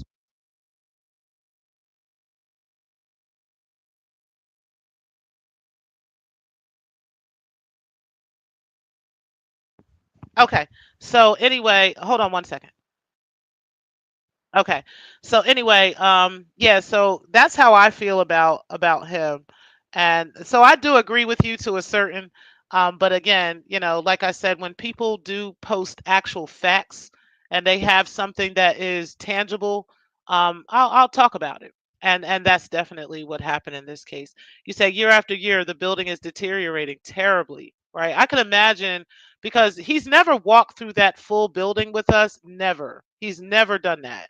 I know for a fact he doesn't because the building is way too big for the little parts and pieces he likes to show.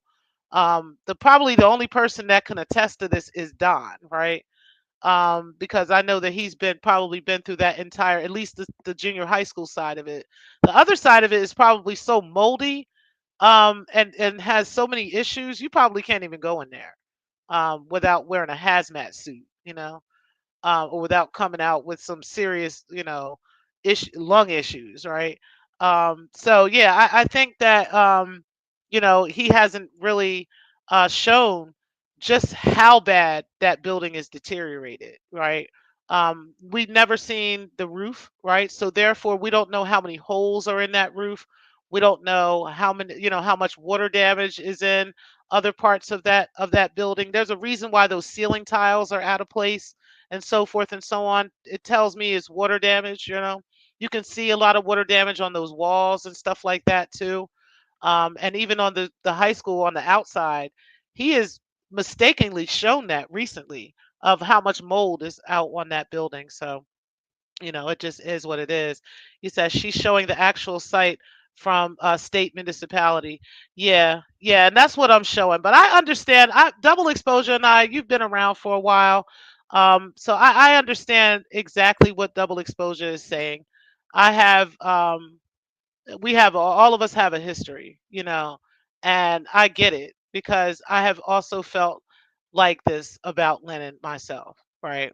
Many of us in our sector have. That's why there seems to be a divide in the sector where, because our sector is actually much bigger than what comes over and watches us. There's a lot of more people, like KKC has a lot of those people that come and watch him. There's other people too that are within the Umar Johnson sector that literally never come and visit anybody but the Cookie Crush chat, right? And it's just what it is. And it is sad that a lot of people have kind of created stories, that probably muddied the waters and getting this stuff, done. And these things probably could have been done a lot faster had we been honest about what was really going on out here and not just saying these things are happening. um, but either way, I just, so if we could be kind to each other, right, and just and I get it. I understand where everybody's coming from, but I think that I understand the emotion behind it because this is something that could anger a lot of us, right? Especially when he's playing in the face of the ancestors like he has been. Yeah. Anyway, you said exactly. He got as is buildings. Property has all sorts of liens, judgments attached. Right. You said that is new info. You said no, he hasn't. You said he did mention having an account. Right. An accountant. Okay, so he did. So I thought I never heard him saying he had an accountant, but he was telling that girl that he had that he had this accountant and the accountant was the one that was stealing money out of the accounts. And it's like, I really, really question that, right? But you guys can give me some more understanding of that. But I really, really question that. I don't think there was ever an accountant. I think he was the one that was taking the money. But it is definitely has to be. new news, that the accountant was the one stealing money, and that's the reason he was getting audited from the IRS. I think he was the one stealing the money, and there was questions on where this money was going, and the audit started, and the audit probably is still continuing, or it just completed, and this was the outcome. You know, you said the deeds to the property say that the purchase happened in February 2019 and the amount of purchase of them was $10 each. Oh, hey, Andre Friedman, can you send me that by email? My email is lovinglife7842 at gmail.com. If you can send that to me, I would love to see that. Um, just so I have evidence of that, right? Because I really want to see that. I really, really, really want to see that. Um, but now my question would be, because that's my question now. If he actually acquired both of there's three buildings, by the way. But if he actually acquired those buildings for $10 each in 2019, okay, so is this what we're talking about the about what Keeper was saying? Hold on, let me go back to Keeper's comments. Y'all don't mind me because we're all doing this together. Uh, about the time frame. Okay.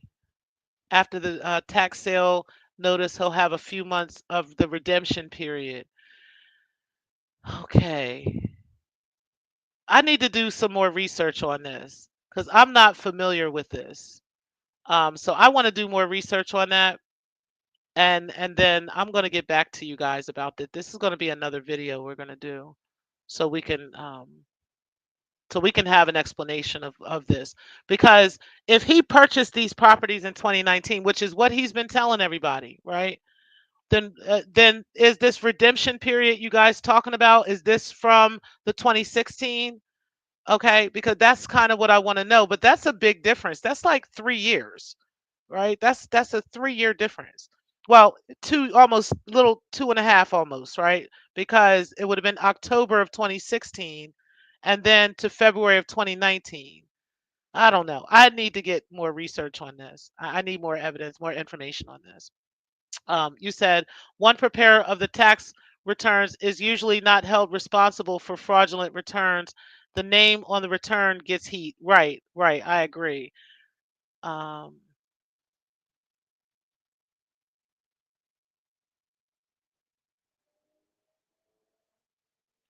Okay. Anyway, you said it's still his fault. Should know what was coming in and or going out. He signs the tax returns. Right. Right.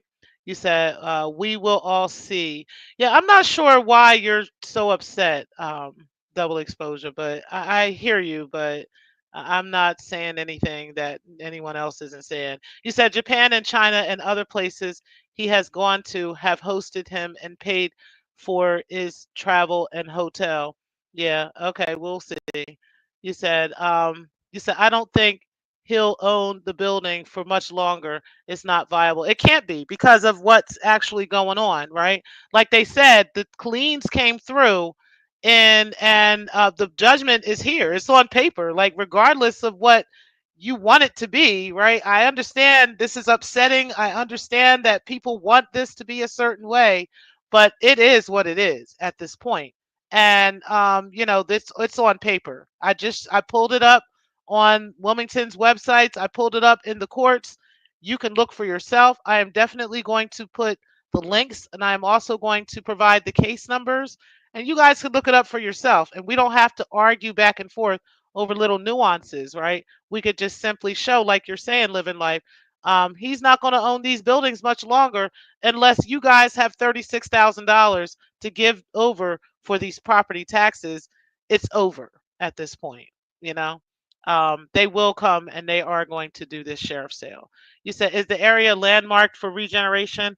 I don't know. That's a good question. Hey, Slanda, I appreciate you being in the building. I haven't lived in that city in a long time. I live the Newark area. I don't live in Wilmington. So I'm not familiar with whether it is or not. It could be though. You said, living, good afternoon. Good to see you. You said, hey, Slanda. Hey, Steph. I appreciate you being in the building. You said, oh my goodness, I did not know you are live. Yeah, girl. I've been live now for almost 2 hours. We're actually about to end the show now because I got some things I got to go do. You said, hey, Unfolded. You said, hey, Stephanie. You said, F that. There's too much accessible info out here. Exactly. Willful ignorance gets no pass from me. Yeah, I understand. Like, and that's kind of where I'm at, right? I've always been not a Umar Johnson follower. I could care less what people's feelings are. My whole thing was the bottom line was I didn't at the time feel like he was scamming because I did not have the actual tangible proof of that. All I had was people's word for it. All I had was a bunch of cloudy stuff and people saying this and saying that, and people fighting different people, and it became this, it became that, and it never was clear to the direction we were going and what was actually happening. And I think a lot of things got lost in the sauce, right? And now that we're here and everything is as clear as it is, the emotional sides of people are coming out, but this is willful ignorance at this point. If you're willing to not look at what's in front of you, it's unfortunate for you. you know but again, I don't blame the donors. This is something that happens in every cult, right? This is the type of behavior that goes on within cults. And I've done lots of research on that and plenty of videos on that in the past. So yep, at this point, willful ignorance is what it is when this information is accessible to everybody at this point. You said donors can't come back later saying, I didn't know. Exactly. Exactly. Because it's here for you. You know, you said, but they do just that, Keeper. Yeah, they do, unfortunately. Even right here in my chat room. You said donors don't want to know, so they are willfully ignorant. And I think it's because um of the pride situation. I think it's because people just tend to not want to admit that they've been duped, right? They just don't want to admit that they've been taken advantage of because it makes you feel like you're weak or something's wrong with you, right? A lot of people are duped. A lot of people are persuaded into things that, and it doesn't make them a weak person. It doesn't make them any of that. What makes you a weak person is when you just ignore it and you've been duped and you've been lied to, and then you still continue to ignore it, and you still continue to just give and give as if it's not a big deal. At this point, you could just walk away quietly. You don't really have to say anything. You don't have to announce your departure. You don't have to announce withdraw or any of that. You can just walk away, right? You don't have to say anything, but it's the ego, the human ego, that kind of keeps people from admitting, that they are wrong in this situation. And that's unfortunate for some people, but it is what it is. You said Thomas Jefferson and George Washington would rotate their enslaved between Philadelphia and Virginia because they would be automatically granted freedom after 6 months of physical presence in Pennsylvania. That is 100% a fact. And Wilmington, Delaware, like I said, is a hub to Philadelphia. You can get there within 25 minutes. Some people can get there in 20, depending on how quickly they drive and up 95. Okay. But you can get there very fast these days. But of course, obviously, it took days then to get there, right? By foot or by horse and carriage. So, yeah, they had to make it to over the state line to get there, and Philadelphia was the town that they had to get to in order to be considered a free man. And so that was a treacherous ride. That was a treacherous way. But Wilmington is definitely a intricate part of the Underground Railroad that led to the northern states.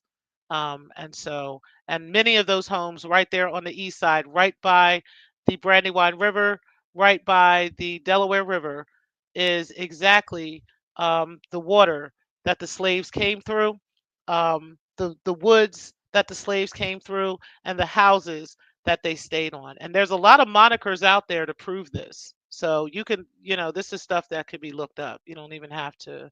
This ain't you ain't gotta take my word for it. Please don't take my word for it. Please do your research on that.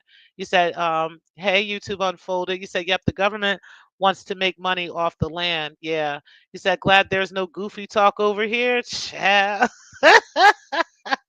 Y'all better not get my people started because I'm trying to tell you, I got moderators in here that'll zap you, all kinds of stuff. Y'all be careful.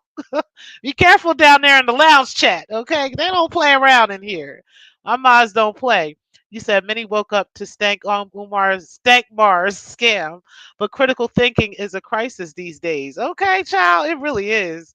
It really is. But again, a lot of it, is people know that is true.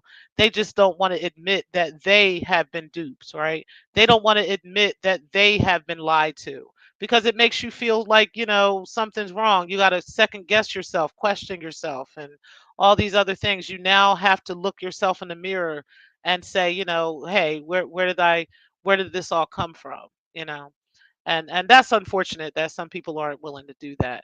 He says, send his ass to alligator Alcatraz. Child. One of them prisons he need to go to, but I don't know which one he gonna be in. Is he gonna be in? He's probably gonna be in Smyrna, the James Vaughn Correctional Center down there. There's another one called Gander Hill in Wilmington. I don't know which one he'll be in, but the Vaughn one in Smyrna, that's the one they send you to when you're gonna be in there for 10 years and stuff like that. If you're gonna be in there for 3 years or something, you might make it to Gander, but if you going downstate, it's because yeah, you're gonna be in there for a minute. He said, I doubt he'll ever get jail time. And I don't know. We'll see, right? It depends. It depends on how much money he owes to the IRS. It depends on whether or not they find out that this was actually a scam, and that kind of stuff. And it also depends too on who's the victims, right? Oftentimes, when disenfranchised black folks are victims, oftentimes these entities don't really care. You know what I mean? But at the end of the day, we'll see. I'm interested in seeing how this happens too. You said BSing around with all that money he's collected. Okay. You said all of these funky ass clothes in the garbage bags, child, and they all been rained on, and there's been multiple floods in that area. I'm talking the Brandywine has overflowed multiple times in that area. And lately in the past couple of years, for some reason, I don't really know what it is. I don't know if it's the drainage system in the cities.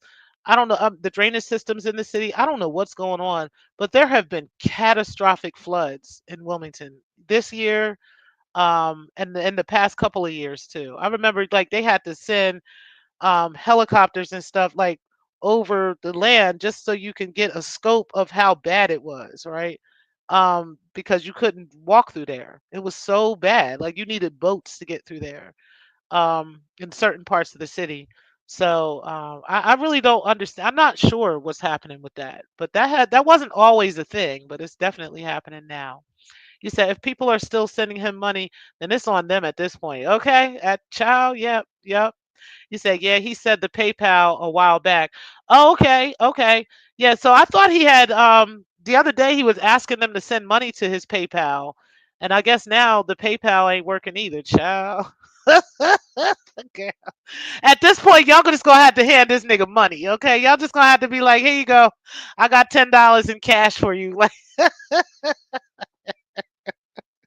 so you can get some chicken wings at the Chinese store or so. I don't know. Another question I had about the banking thing, right? Why is his, and I asked this to KKC, we were talking about this on his show the other day. Why is his mother's money commingling with his, right? There should be a separate account for her social security. Like I know they have a direct express card for social security payments. So he could have had that. He could have had a separate account set up, where her name and his name is on this or whatever. And, it's social security payments that are going in there. How is it that they froze his accounts, both the FDMG and his personal account, which I don't understand how a 50-year-old grown ass man only owns two accounts, right? Like you should have several accounts in multiple banks. I don't really know why you only have two accounts. But how is it that if they froze those two accounts, you also need money for your mom? Like what? What? Where is her money going? Where is her money going every month? So you mean to tell me her money was going into your account, your personal account, where your personal money was going? Oh yes, sir. Oh yes, sir. You in big trouble. Big trouble. Hmm. You said heads up, make a change, make a chance is working, make a change is working on a new video, liens on FDMG. You said it was still a school. It was operated by some big company called something K to 12. You're right. You're right, Stephanie. It was a K through 12 program. They still have that program available to this day, but it's not there. It's I think it's I don't know where it is, to be honest. I don't know where it is, but they still have that program. But it's not there. You're right about that. And I did forget about that. But I forgot. I knew it was something still going on after Moyer, but that's what it was. You said, let's go make a change. You said buyers of tax sales have to be careful. Some liens are not discharged, IRS or second mortgages, etc. I don't believe any of Umar Johnson's situation, but smart investors ensure they are buying first lien. Exactly. Okay, so now I see what you guys are talking about. Okay, yeah, I see what you guys are talking about now. You said the purchase of the property should be very clear for all. It's weird that no one is sure when he bought it. Yeah, well, we're gonna have to do some more research on that. I'm gonna wait for the brother to send me that by Andre X Friedman. I'd like you to send me that. That way, I have that, and we can do some more research on this and just do some more discussions on this because I'm very interested in when he actually purchased the property, how much he purchased this property for, why he has RBG Academy is listed on there in 2016. I'm very interested in seeing what's going on here. You said there is something in that company's report to its shareholders about basically finally getting those buildings off their books, but I can't remember the year. Okay, if you can find that, let me know and we can just do some research on this and have another show about this. You said yes, would help the community big time. Yep. You said, OMG. You said, when I was researching those buildings, I remember seeing something that to that effect too, Stephanie. Okay. You said, hang on. I forgot I have all this in a file. Let me get my stuff out. Okay. Okay. You said, I bet someone asking why they want to take it from it. Child, you said, grab your FDMG suitcase, Stephanie Collins. You said regeneration would be great. Yeah, it would. You said historic homes and the property values have been going up since he bought, which is going to help Umar. You said, can you imagine how many homes and apartments could be built there? A lot. A lot, especially apartments, because there that could be like a high-rise building. Both of those sides could be high rises, and they could put hundreds of families in there. Hundreds of families in there. Yeah, they've actually done that in that area. Like I said, they have lots of new homes around there. Some are rented, some are purchased, right? And then like other parts, like a little further down by the parks and stuff, they've also renovated those areas. The projects over there that used to be the bucket, they used to call it the bucket. That's all brand new homes now. It's been there for a while now, but um, yeah, they've renovated that. They've gentrified that area a lot, a whole lot, a lot. So, like I said, there's pockets here and there of drug activity and stuff, but it ain't what people are making it. It's not at all. You said I've never understood how he got such huge buildings for $400,000. Houses in my neighborhood were worth more than that in 2019. Right. Gentrification. Hey, Pills, appreciate you being in the building. When you going to go live again, man? We looking for you and your commentary on Umar and the state of the sector and everything that's been going on. So I'm looking forward to hearing from you. And peace to you too, bro. You said the buildings are run down, Steph. Yeah, they really are. They are in very bad shape. Um, but 400,000 still seems like a lot for those buildings because there's just it's so bad, right? And the money you'd have to put into the buildings to make them even bring them up to the slightest bit of code is just it's not happening. All this stuff he's been telling y'all, the past couple of days about how now they're going to lay down tiles and they're going to rekey the rooms and they're going to apply for a certificate of occupancy. That's the one thing I do want to share. Hold on. Let me show y'all this. What is needed to apply for certificate of occupancy in Wilmington, Delaware? Okay, let me show you guys what is needed for this because I'm sick of this dude lying to the people. Okay, all this stuff about how he just gonna do some tiles and rekey and all this other stuff. You lying. Okay, because I need y'all to see what they really want. To obtain a certificate of occupancy in Wilmington, Delaware, you will need to ensure your property meets specific requirements, passes required inspections, and pay associated fees. Okay, so the fees we know aren't paid, the taxes ain't paid. That's number one. Okay, and then this includes complying with building codes, fire safety regulations, and accessibility standards. Okay, so he has to have some ramps and stuff, which he actually does have those things. But he ought there has to be other stuff. It has to be like the fire codes have to be up to par. The alarm systems have to be up to par for the fire safety. The building itself has to be intact. There can't be holes all in the ceilings, and the ceiling tiles and wires can't be exposed. All those things. This is not going to bring this company into code. Okay, so just doing some tile, laying some tile on a bare floor and painting the walls and putting new key fobs on the doors is not going to allow him to get a certificate of occupancy. That what is he talking about? um it says Wilmington follows the International Building Code, International Mechanical Code, and International Residential Code with local modifications. Fire safety. You must comply with the Delaware State Fire Prevention Regulations and the Life Safety Code. Accessibility. Ensure your property meets ADA accessibility guidelines. So just because he has ramps there doesn't mean that they actually meet the accessibility guidelines. Okay. There has to be certain other things that has to go with that. The plumbing construction documents should include details on sewer and water service, fixture schedules, and drainage plans. Mechanical. All mechanical equipment needs to be properly installed, maintained, and safe. Clearances. Maintain proper clearances from combustible materials. Fireplaces. Fireplaces and similar devices must be stable and connected to approved chimneys. Climate control. Heating, cooling, and humidity control systems must be maintained and operated according to their design. So we knew about the HVAC system, right? That HVAC went on the gym. It did not go on the larger buildings. It went on the smaller building, which is the gym, which is connected to Pine Street and 17th Street. Okay. That is the building that is completely on the other side. Well, it's next to the junior high school. It's across from the high school. But that's where the mural is painted, okay, where he's got the ancestors and himself painted on the wall.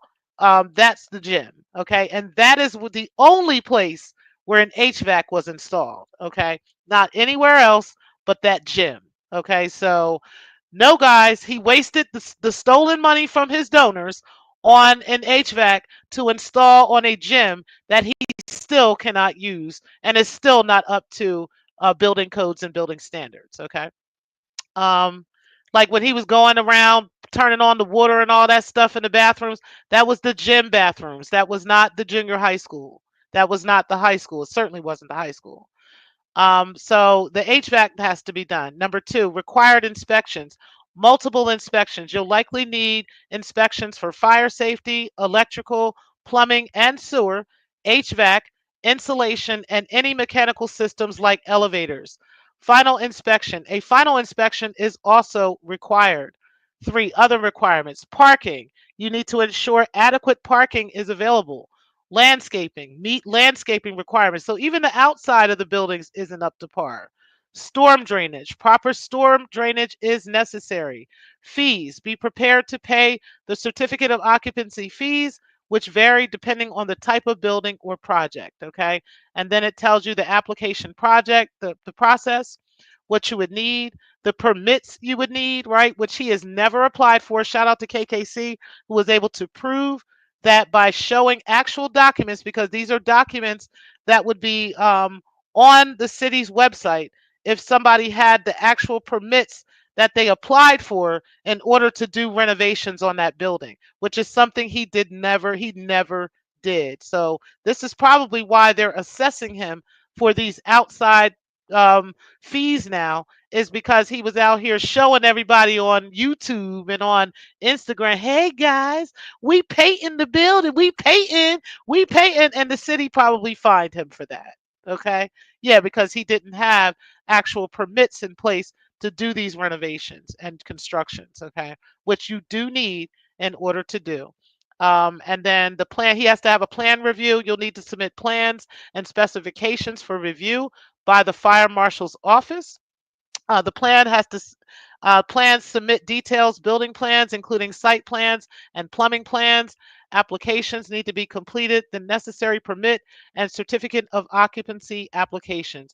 In short, obtaining a certificate of occupancy in Wilmington involves demonstrating compliance with building codes, passing inspections, and submitting required documentation. It's recommended to consult with the Department of Land Use and Planning for specific requirements related to your project. Okay. So we know based off of that information that Umar is not anywhere near compliance with that building in order to apply for any type of certificate of occupancy. And it just is what it is at this point. So, anyway, you said Umar is always going to be a bum. Okay. You said, hey, the pills, guys. We're about to get out of here. I'm trying to get through the comments. You said, LLT pre, that's too true. On news of Umar Johnson brings us together. It definitely does. It definitely brings the family together for sure. You said, happy born day, YouTube unfolded. You said, thank you, Keeper. You said, that's a fact. He does bring us back out for sure, right? Even if we disagree with each other. You said, no one is afraid to hold Umar accountable. So you say no one. You might not be, right? But I can't say no one because I know particular folks that are afraid to hold him accountable. They really, literally don't want to speak up against anything concerning him. And I don't know if it's afraid per se. Maybe that's the wrong word, but definitely there is a cult like aspect to this, and people tend to kind of walk after him blindly, and they tend to have, some kind of pushback on speaking on these things. So you said, I'm all for dialogue, just not the assumptions and speculations. I agree. And I think that's why, we should be using actual evidence of things, right? Like when you mentioned breaking the culture, she had no evidence of things. She was just saying things, right? And I agree with that. I'd like to see tangible facts. I like to see actual evidence, which is why I had actual evidence when I exposed her, and why I'm using evidence today. When I did the exposures of Umar and that HVAC before, I had tangible evidence of these things. It wasn't something I just wanted to say, right? Which is something that Lennon, unfortunately, has spent a lot of time doing. And the Cookie Crush chat has spent a lot of time doing. So I do understand where the pushback comes from with that. But again, I think it's important that we do have actual, actual facts when it comes to things. So shout out to you. You said per Stankmar, struggle streamers are liars and don't know what they're talking about. Of course not, right? Of course we don't until the IRS tells us what we're talking about. You said he practically lives in the UK, okay? You said he got a lot of female supporters here. That's a shame. That's a shame. And I think they're waking up too, because I saw somebody that was watching one of the people that are always in Lennon Honors chat the other day. I can't remember that guy's name. Anyway, he did a video that people all over the place have been doing videos on Umar lately, And there was somebody that was from Switzerland in there, and they were saying that he had just recently come to Switzerland, and if they had known what they know now, he probably wouldn't have had gotten as much respect over there as he does, as he did. So we'll see, as this time and this information starts traveling across the world, how people, what people are really going to start thinking. You say I can't watch him, okay? You say he does have a lot of female supporters as well as men. That is due to women caring for children being the majority. His point of focus. Exactly. Exactly, double exposure. 100. You said I'm all for the facts. Me too. You said they don't like this half of the family, okay? They don't like this half of the family because we don't do that bike model over here, honey. Okay, we don't do that. We don't do that bike model over here. You said kids went in and out of the bigger building without permission. Hope they don't get sick from the assumed mold. So he had said that, right? He had claimed that there were children that had went into the high school and had vandalized it. But then he turned around and said, "Well, we got it on camera, but we need to pay the electric bill in order to get the cameras running again so we can show the proof well, didn't the cameras need electric to run? Like for them to pick up this stuff to begin with?" So I don't know if Umar's telling the truth about that, right? I think what happened is this is a way of getting people to donate more money to him with this guise that he was victimized again, and there's really no evidence that he really was victimized. Like I said, everything I saw on that video looked like water damage, right? And I know for a fact that area has been flooded out multiple times. So, and that part of those buildings sit on top of that hill. So, I mean, it sits up there. So, it's possible that those and the Brandywine could have definitely flooded over that area easily. So I think the water damage is coming from that. I don't know if it's um and then there's been a significant amount of rainstorms. So I don't know if and then if there's, building issues like roof issues and stuff like that, which it looks like if you look at the buildings, the mold literally comes from the top to the bottom of the buildings. So you know, I lean more towards there was already damage in that building, and he just is trying to use pictures and videos to try to, lean on the hearts of the people of his donors and make them think that he's been victimized somehow and he needs help, right? Um, Whereas probably the city has probably been after him about those buildings and saying, hey, we need to get these up to code. License and inspection has probably been on him about those buildings, and instead of him being honest about it, he just, how he does. He finds somebody else to blame every single time. So that's what I'm thinking is going on. Yeah, the Cookie Crush chat girl. You said a girlfriend accountant, no doubt, free services. Okay. You said we acting like we heard everything that Dr. Umar has said when we say I haven't heard him say that. Yeah. You said he has an accountant when it was time to prepare his taxes. Okay.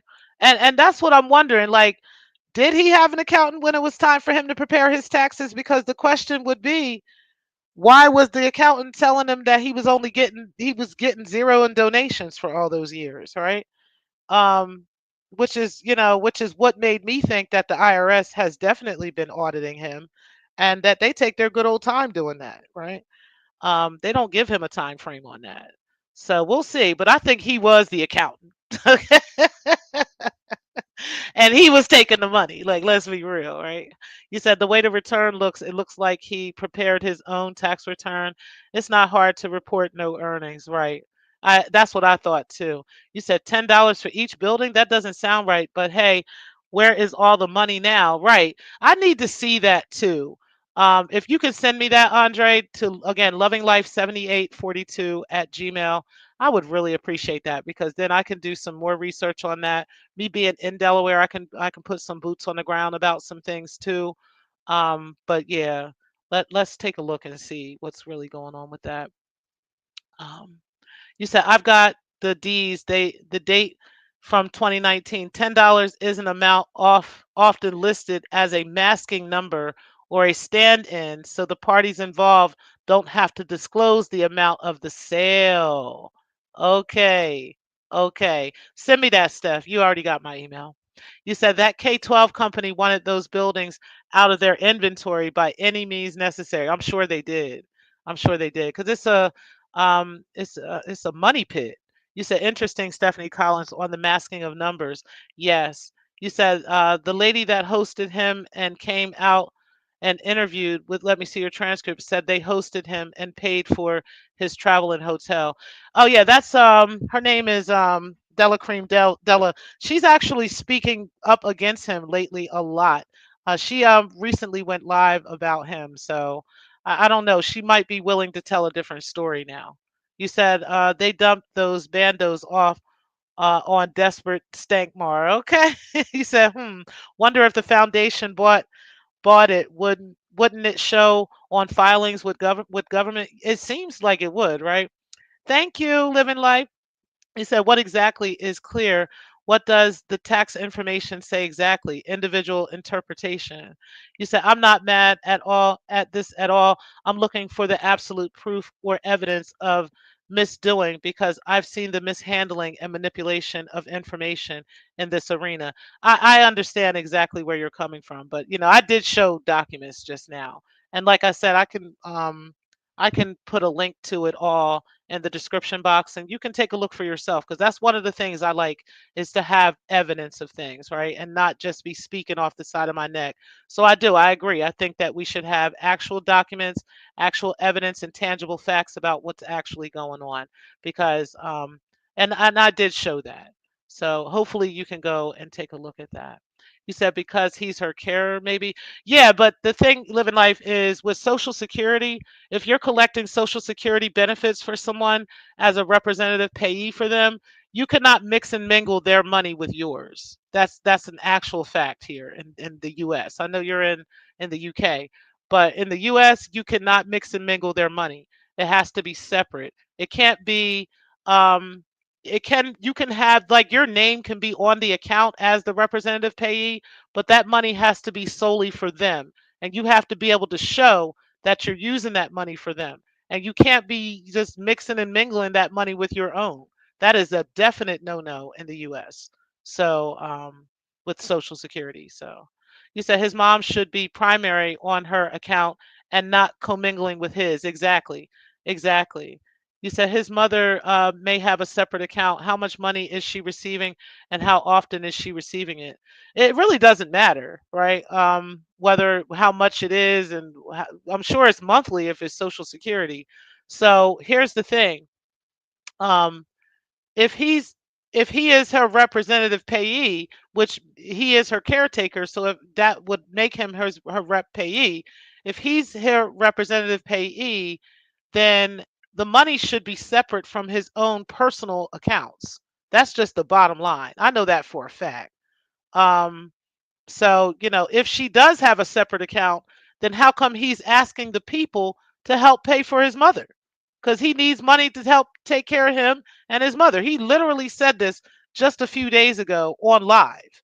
So, if he needs money to help from his donors to help him take care of himself and his mom, the question is it's a very reasonable question to say, well, where's his mother's money, right? Where is her Social Security going? If they allegedly frozen your accounts, why is her money frozen as well? How come you can't access money, her money? That we don't understand. She should at least have money, that he can take care of her with. You said K-12 management is now called Stride Inc. It's a multi-endeavor educational program corporation that operates charter schools, online programs, etc. And yes, it is still in existence to this day. You said those are the last minute items needed to be done. He had the inspections and systems repaired, updated as needed, and inspected. Please show us where that's true because according to the city, that's not true. Okay, so I understand, that it is something you'd like to be true.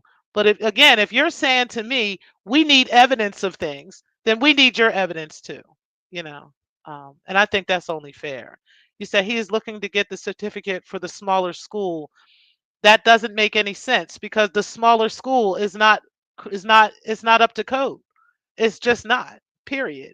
I understand that these are things we would like to be true, but we need the evidence of those things. You said nothing has been done for the high school. That will come after the smaller school is open and operational. But that's the thing. The smaller school is also not operational. It's not available. It's not even up to code. It just isn't. As bad as we want it to be, as much as we would like it to be, the way that you need us to show proof, we need you to show proof too. You said the documents are loading now. Give me a minute before you end the show. Check your email. Okay, I'm going to check my email. But I'm actually going to do this at another time because I'm running on 3 o'clock now, and I actually got to go. So I'm going to do another video. I'm probably won't be next week. It'll probably be the weekend after because I actually got to, or I might try to do it tomorrow because that's kind of the only time that I'm going to be able to.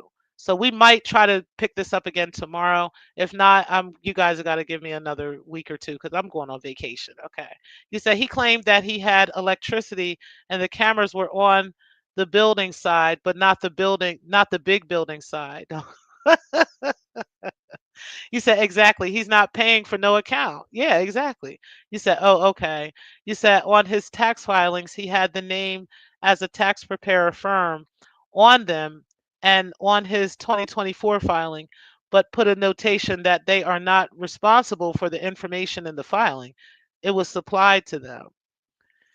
That's weird. That's really weird. You said cool. You said fire live. Thank you guys. All right, guys, we are out of here. I do appreciate all of y'all for being in the building. Y'all make sure y'all do hit the like button on the way out. And guys, I will talk to you guys soon. Peace, guys. Thank y'all for watching.